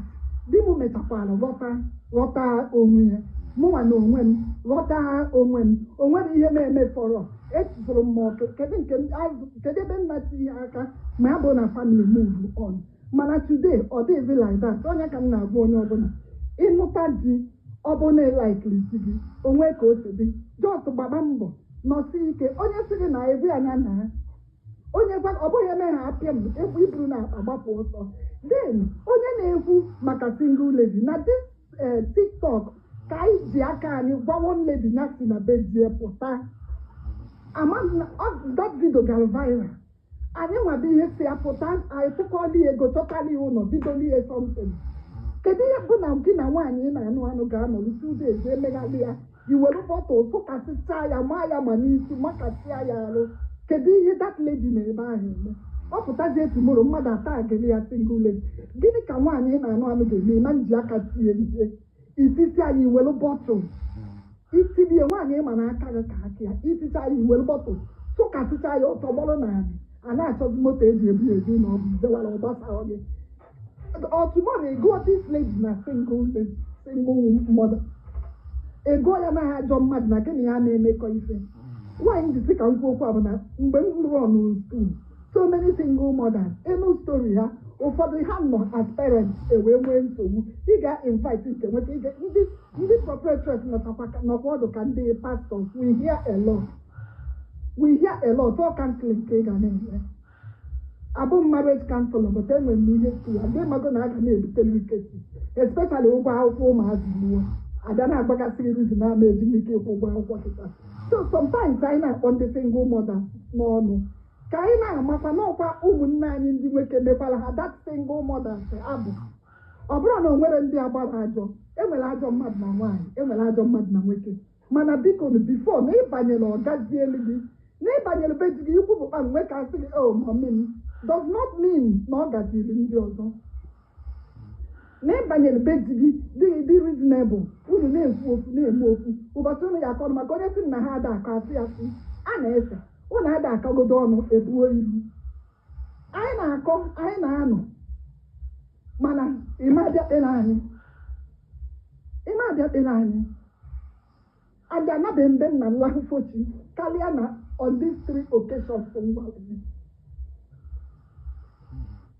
so ị na-anụ di buru n'obi na afụfụ ga-abịa ihe isi ike nwere ike ịbịa ebune n'obi na this man akpata gị ego na ịbazi eke iribe ego ụfọdụ na-ebu n'obi enwere ụmụnne anyị ndị nwere high libido na otu ihe na-anụ di n'ihi rụzi alaba gị lapụ mkpụrụ ọkwụrụ n'ike enwere ike ịnụta di ahụ ala gị ata ala gị echi nwanne echi efu na ume adị ọ bụrụ everyday ka a na-ala ife la ọ bụghị everyday ọ bụghị kwa ụbọchị enwere marriage nwere ike nọ 2 weeks 3 weeks atụbeghị nwaanyị inwere ọtụtụ inwe ha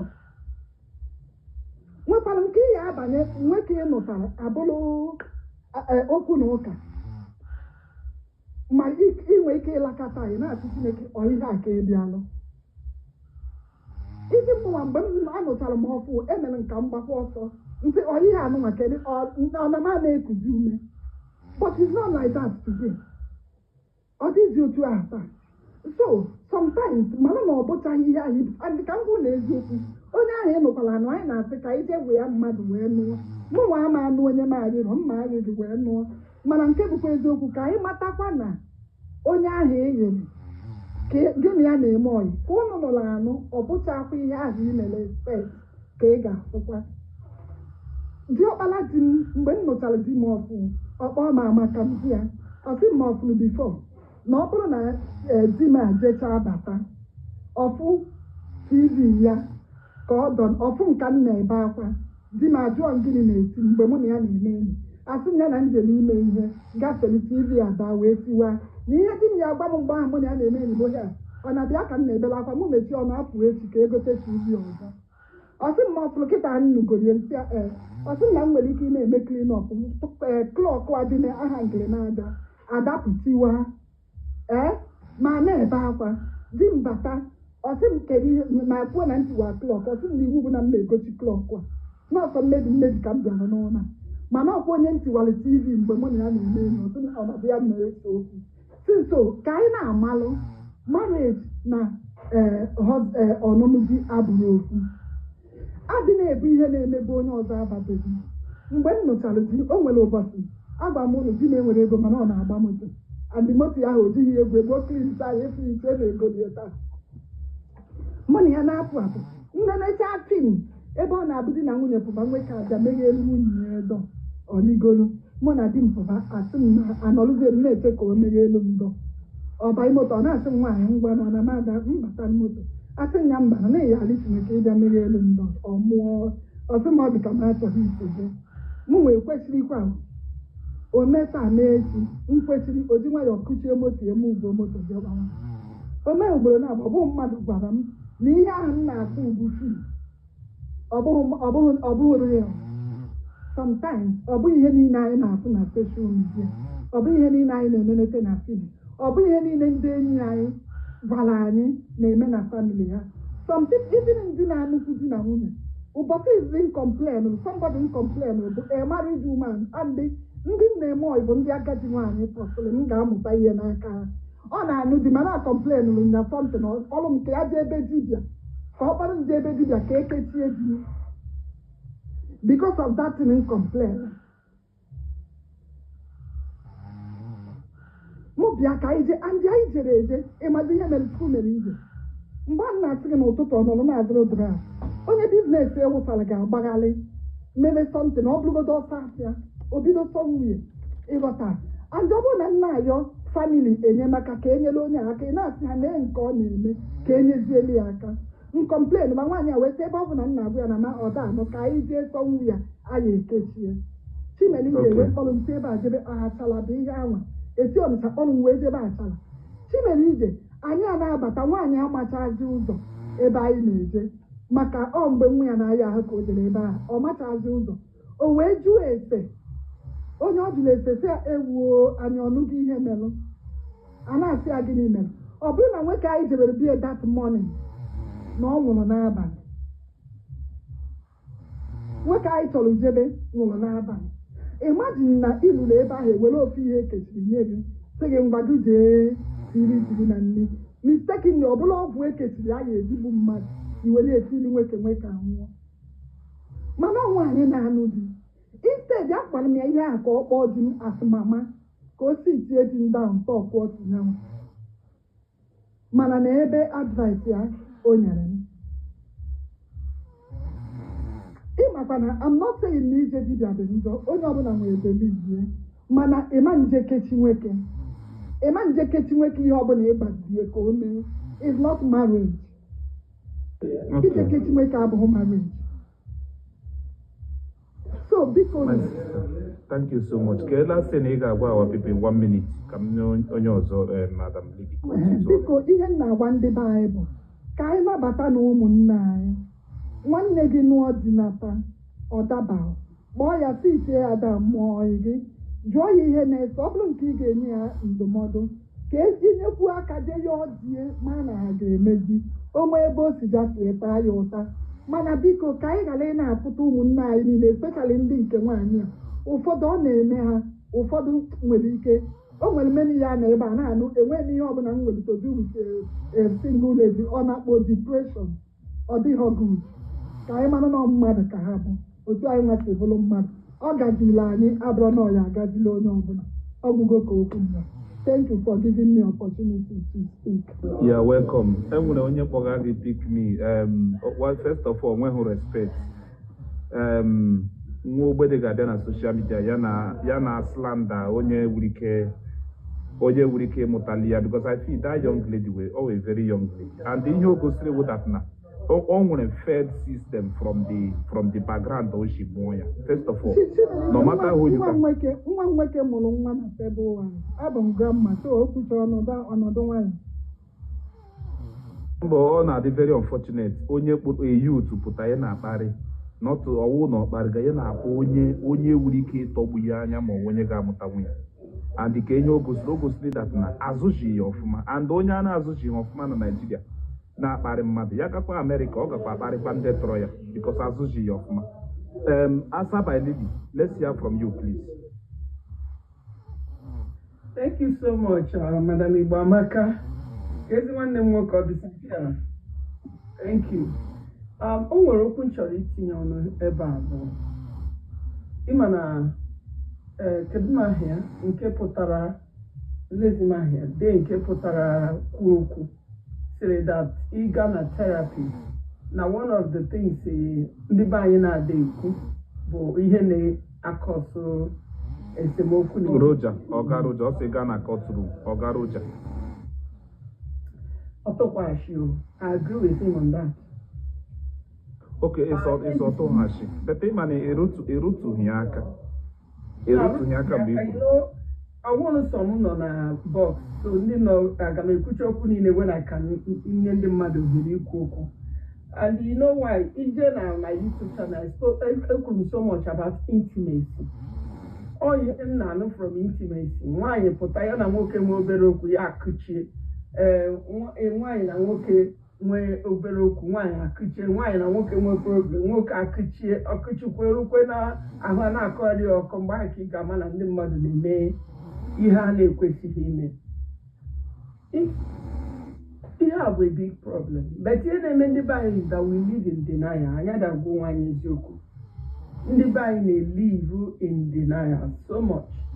And ihe na-enwe issue na marriage. Advices anyị na-enweta outside adịghị enyere anyị aka. Most of them na-egbu anyị egbu. Then another thing na akwụkwọ ndị be anyị ịbanye ihe na relationship onwe ka little problem tukwuru ana. O nwere couple m hụrụ n'ụlọ ụka. Ị ga-ama n'ụlọ ụka na ha na-ese okwu. Ozugbo nje esekwu ma na ha bịa gafee mmetụ maka ọtọ nọ na-emu nsị mmadụ na mbụ esewela okwu ọzọ. Hi, detective, how do you know? Nsị a lee these two people na ha na-ese okwu na ndị adịghị na mma. Ịma ihe njima ha na-aga abụ Catholic, ha na-aga ịnata oriri. The woman ga-anọrọ n'ihu. Nwaanyị kuzigido nwa ya nke obere nwoke soro n'azụ kudo their first child. Mana ije a nwaanyị gara iche ganata oriri, nwoke aga iche ganata oriri, and nwoke gara sọsọ ya ụmụaka na ịma na ụmụaka mọmị ụmụaka esoro mọmị ha. Ozugbo nje agbasara ụka nwaanyị ma my position about relationship ya bịa kwudo m n'ụlọ ụka. Just say, Mama, I want to talk to you. I say, okay, can I phone you? I can phone you. I say, I chocolate for marriage. Ozugbo nje okwu ya di nchọrọ ịpụ ma dọta di ma ọ da like it. I say, look, ekere ọrụ eke na your call be that one no be my own. Ma dọta ya aka. See, what did I tell you? I see ya for real. I say yes. Na ha dị na mma for the last 2 months. I say, okay. Can you imagine? Because some of us are like ikwupụta ya. And here now, what when before you seek help. Seek help na the right place. Gwakwa na onye ọ ga-abụ ndị be anyị na-asị jụọ aha my elder brother bụ jụọ ma dị ihe jụkwa na onye ga-agwa gị eziokwu. So you ask the real people jụkwa na ndị ga-agwa gị eziokwu and ha gwa gị eziokwu and ilekwe na ya na their marriage is what emulating, then you emulate. Ọ bụ na o nwere onye bịara nga ha na-ekwu okwu so njụ asị ya onye bụ therapist unu. How long can the person they married? Hello, Mwehanya. They are my clients. How signing up for my 12-week program?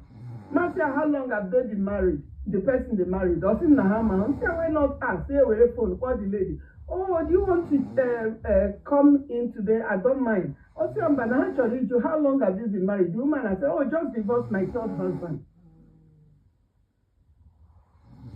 You can imagine that kind of person just divorce or the third husband. Didn't call that marriage. So those are the things. You feel when Andy Band, you feel not showing a seek help from. Sit down, draw, run on history, go online, show maka the person, judge you maka the person.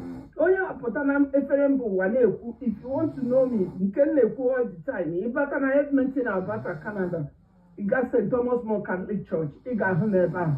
The Igbo Association, they will tell you she doesn't go out often. Yes, that is my weak point. She doesn't go out often. I don't. That story for another day. Maniana one is that marriages definitely get ups and downs. So do me one favor. If there is any problem, couple can sit down and discuss it.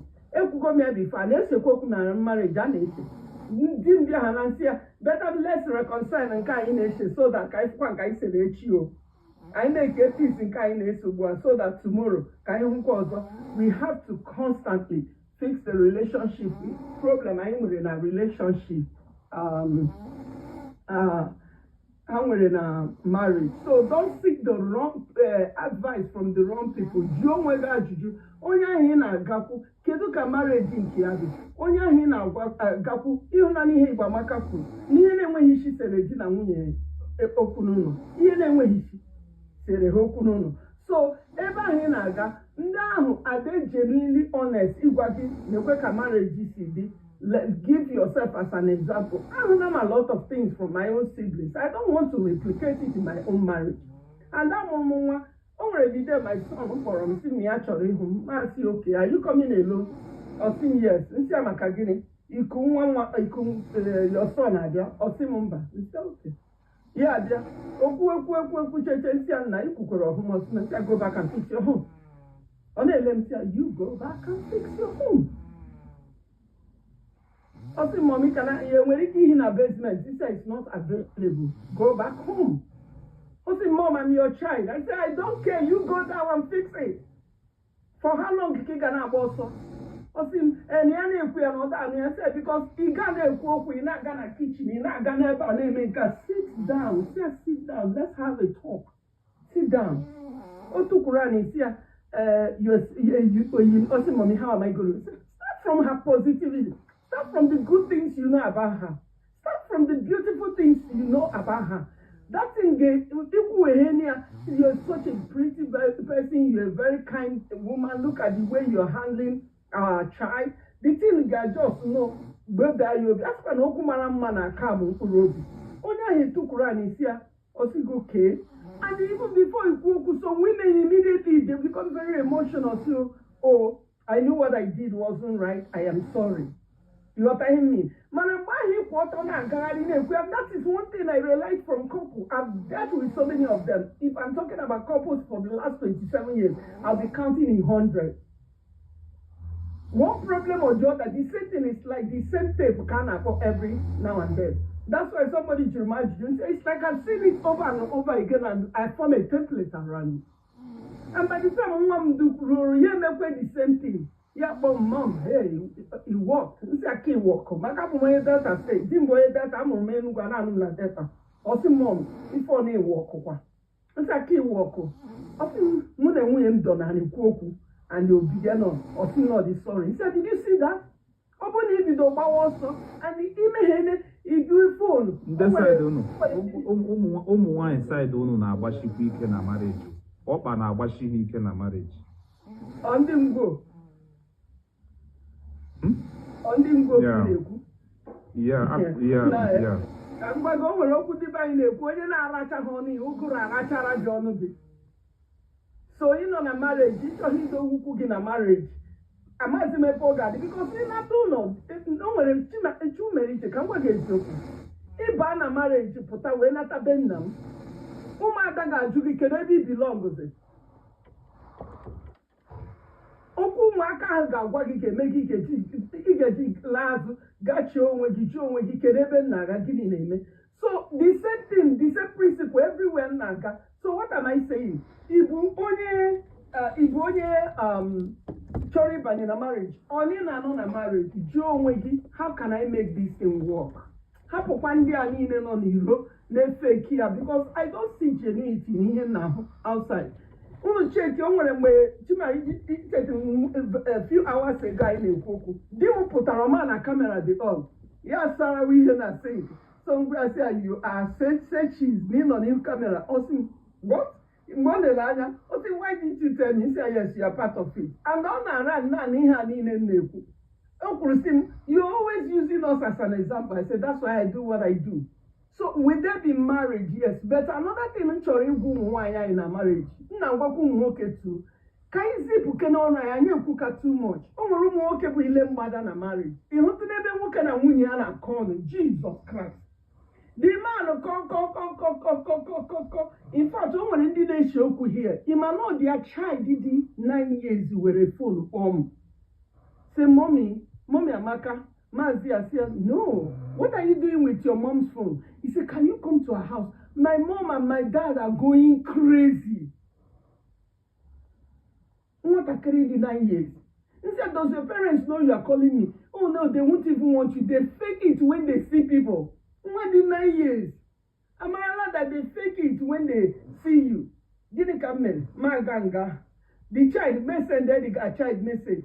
Can you open the door for me? Awesome, beautiful. My ganga, the child mepere. Imana mbatara tukuru nuno wape hajina mwini ama na mbatara nuno. And on din dia putani hiro he tiakwa he jida kagapo ha a couple to go. Mr. and Mrs. Perfect. Mana nuno ha will cat and dog. So man nuno ha for a while they didn't even know I entered. The woman I put her off fire kala mepe liya. Ntia Madam Perfect. The man seemed, oh, did you see that? Both of you should sit down. Let's look at your problem. They were trying to communicate with each other. They were busy fighting. You can't resolve issue by communicating and fighting. Sit down and have a discussion. Sit down. And this is what I've practiced over and over. And it's really working. And I encourage every other person to do the same. Unu sit down. Onwe mmanya onye nwa na-agụ iwete mmanya. Osige why ije nye mmanya isi okay nkene nne nwa putuo. Your face no dey pain you. That's the language my husband will say. Your face no dey pain you. Why you dey frown face like this? Butuo kai pankata. They will sit down and say, okay, I know I am wrong, but I am sorry. And you realize that the moment you want to wake up from your place, I'm sorry, I'm sorry. If you read my book, I'm going to mention, dim na like blue pepper, dim go to blue data state. Pepper soup with jaja, pepper. Aqua jaja, pepper. In fact, in the bedroom, where they shindi. Kaji where they shindi. In on a kitchen, make it, you know, this sound on the same place. One day the preacher for one nigga all data. The preacher man. Okay.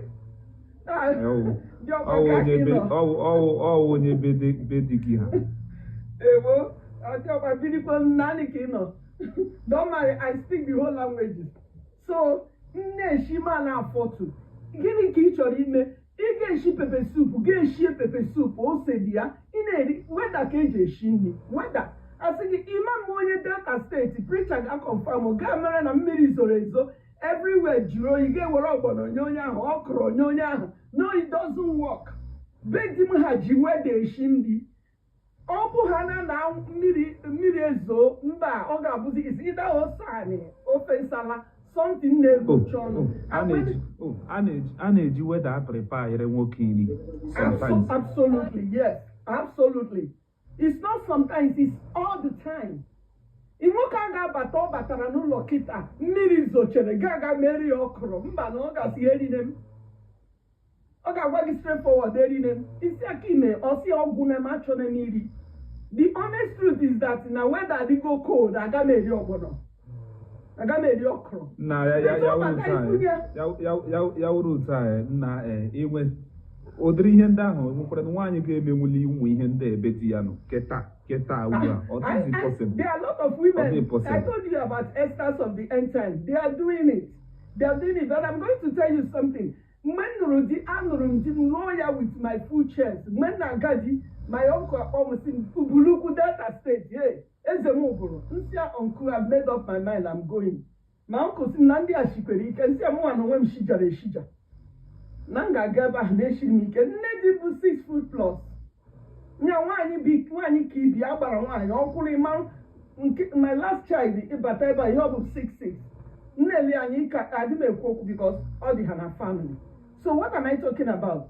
Ịmara nwoke gị na ya bi mara ihe ọ na-asọ nsọ mara ihe na-eru ya inyi na ntị ndị anya ịsọ ya asọ ọ bụghị most times ị na-eshi ihe according to ihe gụga dị gị ka ị na-aprịpa ụnụ na-eri ka ị na-eshi according to ihe gụga gị ya ọrụ na ya ọgwazie gị chọrọ. Hey, ntọnọ kamera kịta ngwa gị eshiena m o nwere ka o si eri azụ nke ọ na-alaiki this salmon fish eshiela m ihe ebupụna m ihe m nọ na-asa nga bụ pepe soup. enwere ndị wụtat na ha na-eshi ihe n'ụlọ mana ha na-eshi based on ihe gụga ha adị ha eme expect di ha ga-eri ya ha na-eshi according to ihe gụga di ha mara ihe di ha chọrọ at that point in time. That is wrong too.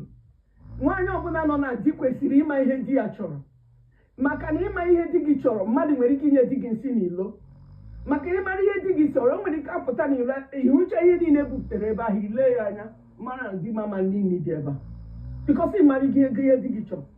Ama m na ezigbota ofe onugbu akwụrụ aka na di m ga-eri ya ọ da laiki ime eme ọ ga-etukwuru di m ga-alaiki di m abụzi nwata 61 years going to 62 gịnị ka m ga-eme mbịa ma ebute were plantain isi plantain ishiche ya dịka jioku ọ na-asị m wụnyere m ofe onugbu m n'ime ya. Ama m na di m laikiri ofe akwụnye banga soup na-echiwere nji ịlaikiri nri too much. mba ihe tọka m ụtọ ị na-ekwu okwu m na-echeta our mothers our grandmothers ịkara aka na marriage ihe iwu ojii ịghọtago nwata ọbụla ezuru tụrụ under your roof onye ọbụla lụ ya jos in fact ọ dịka go win the jackpot with experience ị na-share here onye ọbụla ezuru ma nwoke ma nwaanyị especially nwaanyị ọbụla ezuru zụọ kwọcha aka zụọ ya nwoke ọbụla lụ ya ọwụ jackpot. Thank you so much. Nya m bịa sie nri di m ga-eri nnọketekwa inyekwa ya good time nwaanyị n'ọbụ nwaanyị na-ebe a na-ege m ntị ka isi amata obi di gị bụ nye ya good time ịma ihe ọ na-alaiki dịka na-alaiki azụ anani ego jiri ego gị jee gote azụ igote azụ ịbịa mee ya ọfụma ganisie ya ibupụtere ya isi mbupụte ka di m asị what do you want? You're bribing me. Say yes, I'm bribing you. What is it? So tuku kwere di ya mgbe o richere at the end of the day, oh, do you want anything? Say I just want you to be happy. Mụ na-eme red wine n'aka m. O nwere a friend of mine retired. Ya kụziere m ka esi eme red wine. Di m na like red wine. Gịnị ka m mere? Di m asị m because na di gị na like m bịa mụọ ya. Nke Atabaska ya kụziere m ya. Ịpụta be m kịta ngosi gị bottle red wine different times. Limit because na di m na like and nke na-eme no preservative no n'ime ya. It's organic. So I go for ịmara ihe di gị like na ịmara ihe nwunye gị like. Ekwukwe m ihe a marriage bụ egwu nkịta. Ịdanyere onye at this side or danyere gị the other side. I don't know why marriage I got went up and down. Somebody wrote here that maybe mommy is living in 2001. I am not living in 2001.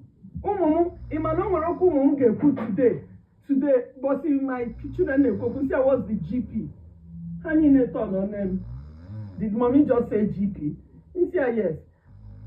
He helped me in the game plan. Mama, I don't care because he can't work. I'm come doors of it on Betty. But think I like the walls of Pakena here, So I'm just send them invite, I will show. Send them invite. No so what you enjoy around there off? Whatever you were issue in a marriage, you sit back and ask yourself, am I a contributing factor to this problem? Wear yourself honest truth, or don't sugarcoat it. Am I a contributing factor?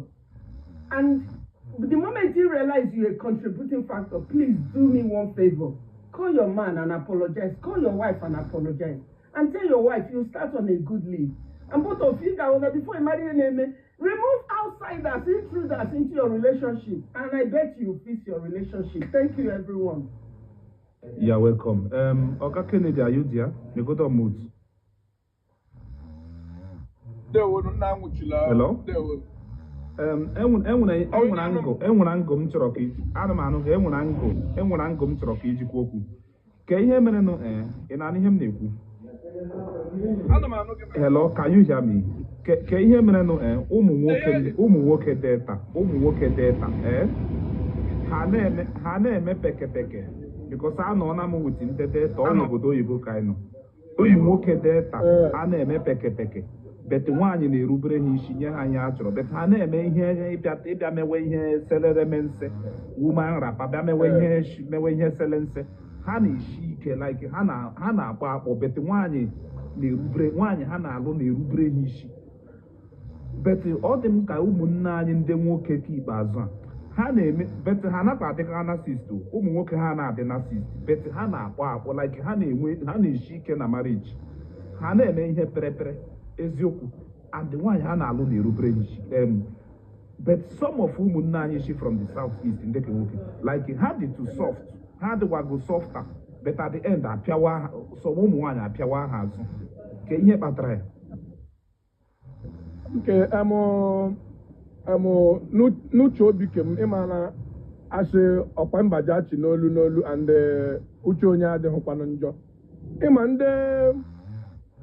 ihe m na-akpọ ha ndị ofe mmiri na-ebi one kind life wee bise ha hụ gị like ya gị ha emekwe gị mara dat na paa ha ji like ya gị ha nwere ike ịlike kwa onye ọzọ so ya ruole gị like ya ga like ya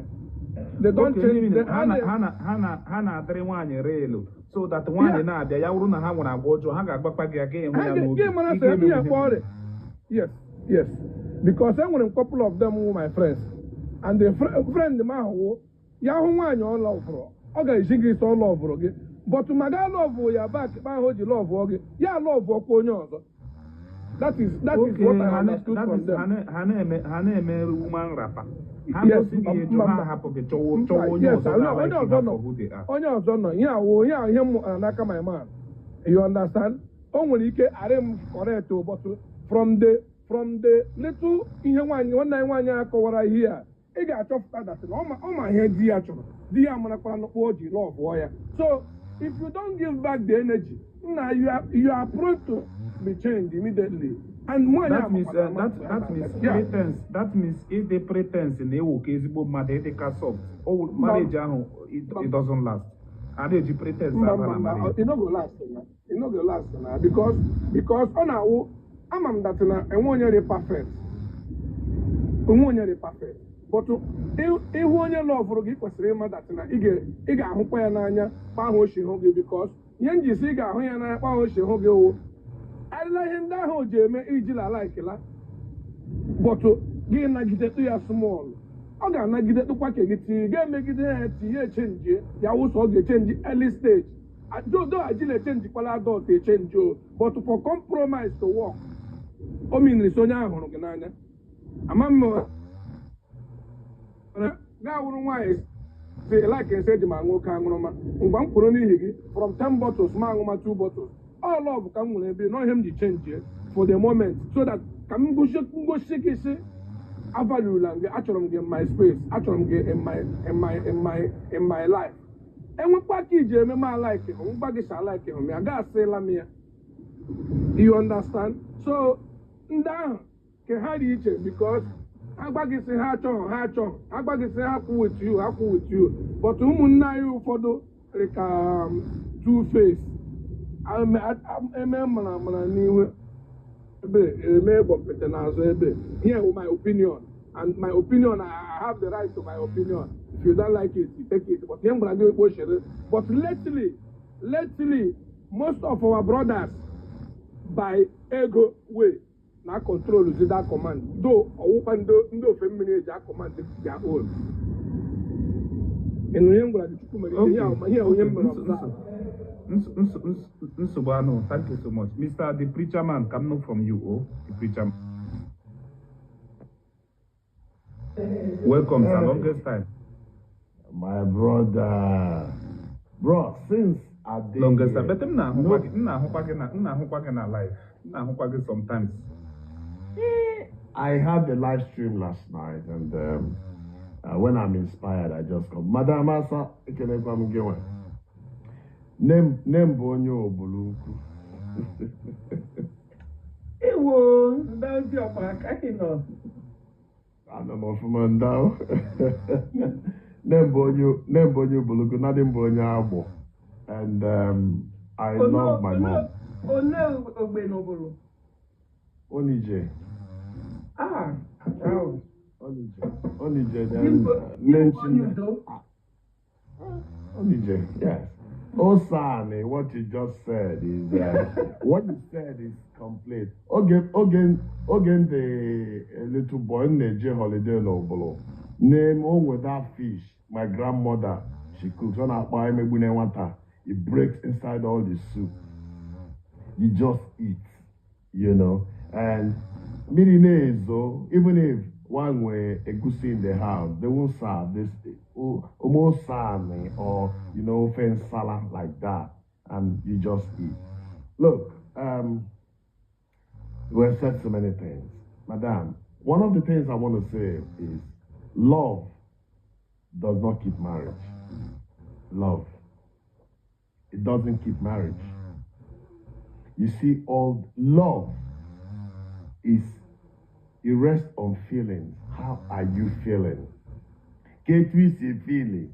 So if love is what we want to rely on to keep, marriages will break. Because this morning you feel this way. So if you don't feel loved, what happens to the marriage?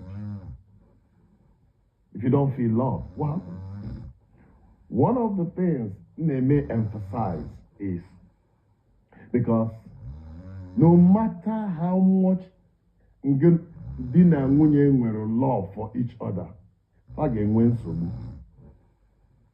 nsogbu because nwoke adịrọ perfect, nwanyị adịrọ perfect. So ihe na-eme emphasize is how much of healthy conflict resolution skills do you people have in the marriage? Healthy conflict resolution skills. Nsogbu ga-abata. But when nsogbu comes, how do you resolve the conflict? Open in healthy conflict resolution skills. Love bakwalko, the marriage will break. That is when Hagaka court, Enyefa, marriage is broken down, relationship has broken down irretrievably because of differences, irreconcilable differences. So in na couple, open they married. If open in good conflict resolution skills, or open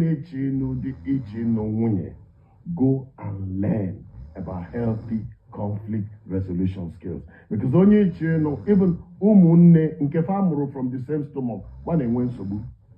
Not to talk about only famuru somewhere else. It's in a love area. So go and learn conflict resolution skills. Healthy conflict resolution skills. That unsobu bata. Number one, when people name wensobu, nka neku, the other one neku, ine gente, ihe digi neku, digi ne gente, ihe nwunye neku. Now, in a to respond, you are not listening to understand what somebody is saying to you. You are just listening to give a response. And when you listen to give a response, the argument continues. And no, you can't resolve that conflict. Another thing in conflict resolution is when is the right time to choose to speak about this matter in your marriage. Where is the right place to speak about in the marriage? Choosing the right time, choosing the right place. Then the very good thing is choosing the right tone to resolve conflict. You know how to resolve a conflict, you are screaming and shouting. Or like now, Moabo Arsenal man. Munye dissatisfied. Osiolo na abata. Arsenal na ababo. Moi, I'm stressed. She stands in front of me. Can we have a conversation now? But no. Come on, guys, I get out. I'm watching this football. Choose the right time. Choose the right place. Choose the right tone. Listen to understand. Hear your spouse. Nagwage. Don't listen to just respond because you want to respond. Listen. Get to understand. This person. Get to know what it is. So you know how to respond. Alright? I'm not going to talk too much. Mary J, I know you are tired. You know you want to leave. So please, before I leave, Chuku Mary J, hold on. You do a great job for people, okay? Listen, before Chuku Mary J goes, I want you people to gift this man. Just gift the Abun here. You people haven't gifted. He won't ask you. Gift him. Gift him, please. 634. Just support. Let me do it again in case you think it is not right. Money gonna burn out. Give Chuku Mary J something. You people come here and sit. This is therapeutic for you people. Even if you enjoy the comment section you are writing, gift him. Thank you very much. Thank you very much. I want you to just take 5 minutes before he leaves. Gift him. Show him appreciation for his time, for his data and everything. Thank you very much. Even if it's flour, if you can give him a whale, you have it. Appreciate this young man. Every day he live streams 6, 7, 8 hours. You don't show him any love. The day you wake up, you don't see Chuku Mary J on the line, you are disappointed. Because if at this place, your tension goes. You forget about your problems. Show him some love. Bikonu, just show him some love. Thank you. Nothing is too small. Alright? Look at 625. I know some of you have money guns to give him. I'm not his spokesman, but it hurts me that he's been here. He will not ask you. But on your own, just gift him. Just gift him. It's nice to show him some love. Even if say na movie, you go movie theater, you go pay to enter. If like say TikTok, you go pay now to enter here so that you can listen. Because nobody gives a money gun. My people. Nobody can support me one money gun for him. Hi, Ndibo. He make one like this. We are good people. Just show him some love. Thank you very much for all of you just giving him whatever you have. I appreciate it. Listen, God bless you. God bless you. God bless you. Chineke gozie gị nwanne. Thank you. Open a motaro anything tonight. You may have learned one thing from all the speakers. And that thing will serve you. Yes. We see, say my mouth to speak. That's why I'm a preacher man. I'm a preacher man. I preach the sermon. If you want to know, I am not just a preacher man. I'm a preacher man. I'm a therapist. Okay? Here in England. So, no joke. Give him something. Some of us, they pay me to come and speak at functions. That's what I live with it. You have to pay me to come to your function to speak. But I come here, I've just spoken about conflict resolution, just little bit of conflict resolution. If I want to take you on a journey of, look, you see, if I come to teach you conflict resolution in relationships, Chuku Mary J, let me come and teach on conflict resolution. 30 minutes, let me break conflict. Why are marriages breaking that, Chuku Mary J? It's conflict. They couldn't resolve the conflict. They go their separate ways. But if they knew how to resolve the conflict, the marriages would endure. No matter what it is, no matter the conflict, you can resolve the conflict if both of you know how to handle conflict. You can't see people going their separate ways without conflict. Conflict, misunderstanding. But knowing how to handle it, your marriage will endure. But they call me, I go to functions, and they pay me, and I prepare, and I'm on my notes, and I give them my notes. But you come to Merije's platform, you get all these things free of charge. You don't value, you don't appreciate it. But he's giving you the avenue to know all this. You don't appreciate him. Just a gift for him is to motivate him, is to encourage him. Tomorrow he comes again. You will sit here and enjoy and get some knowledge. Yes. Chukwumerije, thank you for having me. I appreciate it. Thank you. God bless you. Tomorrow, I'm about Mr. Roger. Also, I'm on a business plan. Asalili, thank you so much for coming, okay? Thank you, my big sister. Why your husband? See your husband, if one year, you need to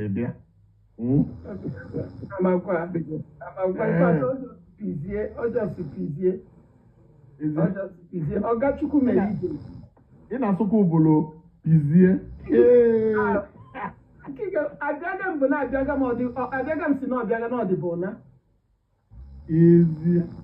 Wow, you even speak better than me.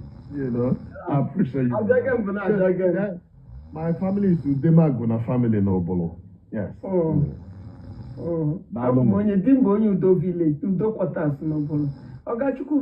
I also mentor people, especially the spirit of becoming a leader, because my MBA is on, actually what I do, I'm a strategic leadership expert. So I train leaders. I travel a lot. I had the last one in Garabo, they call them venture, oil and gas ventures in Nigeria, Hagarana, Ghana, trained them.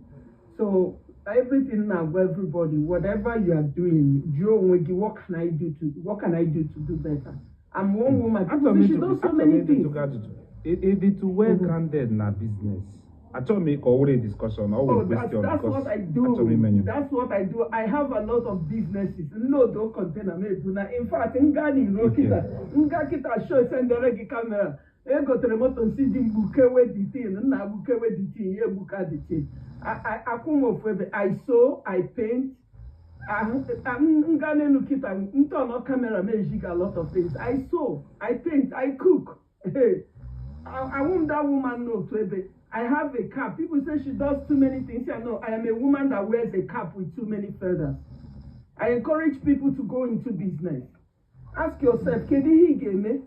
Negodo maka jail NYSC puta. Now say, mommy, we just finished NYSC. Ego NYSC name it. I want you to start business. One of them go near make gonna fish, ordinary fish from Ego NYSC is over 3 million naira. From Ego NYSC. So I guide people in business too. There are lots of pages. They say, bring your paper and pen. Mama is here to talk about business. I do that a lot. Mentor people. People are always in demand of service. Give them the service or give them the product if you can. Give them the product. A Yoruba woman, what my very closest friend and sister, a Muslim, Yoruba one name, no where I was so happy. Canada, the woman racing, already, I don't know what to do. I said, gather your money. Next year, I'm going to China. We'll go together. So immediately, we are saying, Muslim, go to China, tell them to make it stylish for you. So it's just about the kind of business, what kind of business do you want to do? And the is that we feel too comfortable by now. Challenge your mind. By the grace of God, I'm even doing another master's program, the third one, as I speak with you now. So,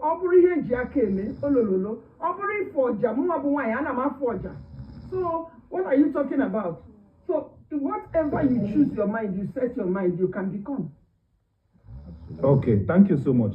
Echi la me ku business and the conversation echi ga gbashike, but oga wo relationship. Oga wo business. No, like again because one night Oga Roger also own a business for our people in Dangote company, in so many companies in Nigeria. Because Oga Roger they wanted information bashidike what so mga like around for the discussion so that you can also give your own take. It's okay, even in the Obodo, I tell people, project, I need the rented apartment. Are you not ashamed of yourself? what is the ROI no na arụ na Nigeria? Nti ọta aminishi tụtụrụ otu lee ya mana emeke ihe ego n'ofu na bụ $350,000. Ọwụ shishi. That's not shishi. I built so much equity on it. I tell people ebe onye biko na-awachi jụọ onwe gị egini na ebe ị nọ kedu ị ga-eweta abụ m onye Enugu ịma ihe mere aga m bute ọkpa rịl ọkpa nwe ha gwara ya n'ime pụta ebe a sị gị nne ihe gị mara na m rere gị ọkpa na abụ m onye Enugu. Some people say, oh, I'm Maroka, man, I'm a shop. And say, okay, can share go up, pay me to cook job for you. That money I am going to also put it in my pocket. So tomorrow is going to be an interesting one. And what I would recommend for you, choose if you can discuss with your friend ahead of time, Roger, choose the topic each of Roger, so that people will not be here and here, so that we know the focus, call the topic focus first. And Dalushin the preacher, God bless you. I appreciate you. I appreciate you. When I see intellectuals like you, it was when I saw you, I saw Dr. Chidi and all that, I opted to come up because these days I'm very mindful of what I want to say. There are so many people here who don't value what people. Things of great value, people come and give to them. I ask myself, why am I on TikTok at my age? Why? Why am I meeting? You are rendering wisdom, the preacher man. You are rendering wisdom. God bless you, and for motivating people to support me. Thank you so much. I really appreciate it. My big sister, God bless you too. I have to go now. Good night. Send me the invite. Yes, I will. I will definitely. I will.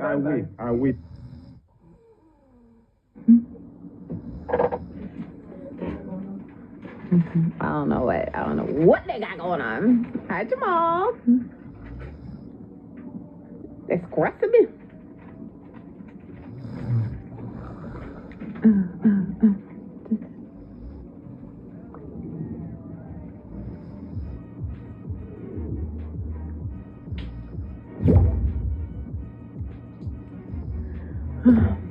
Haven't seen me in a while. I know. I only go live Saturday and Sundays, because Fridays it'd be a lot after my work week.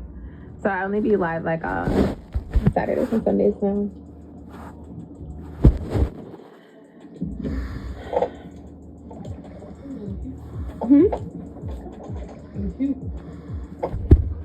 Oh,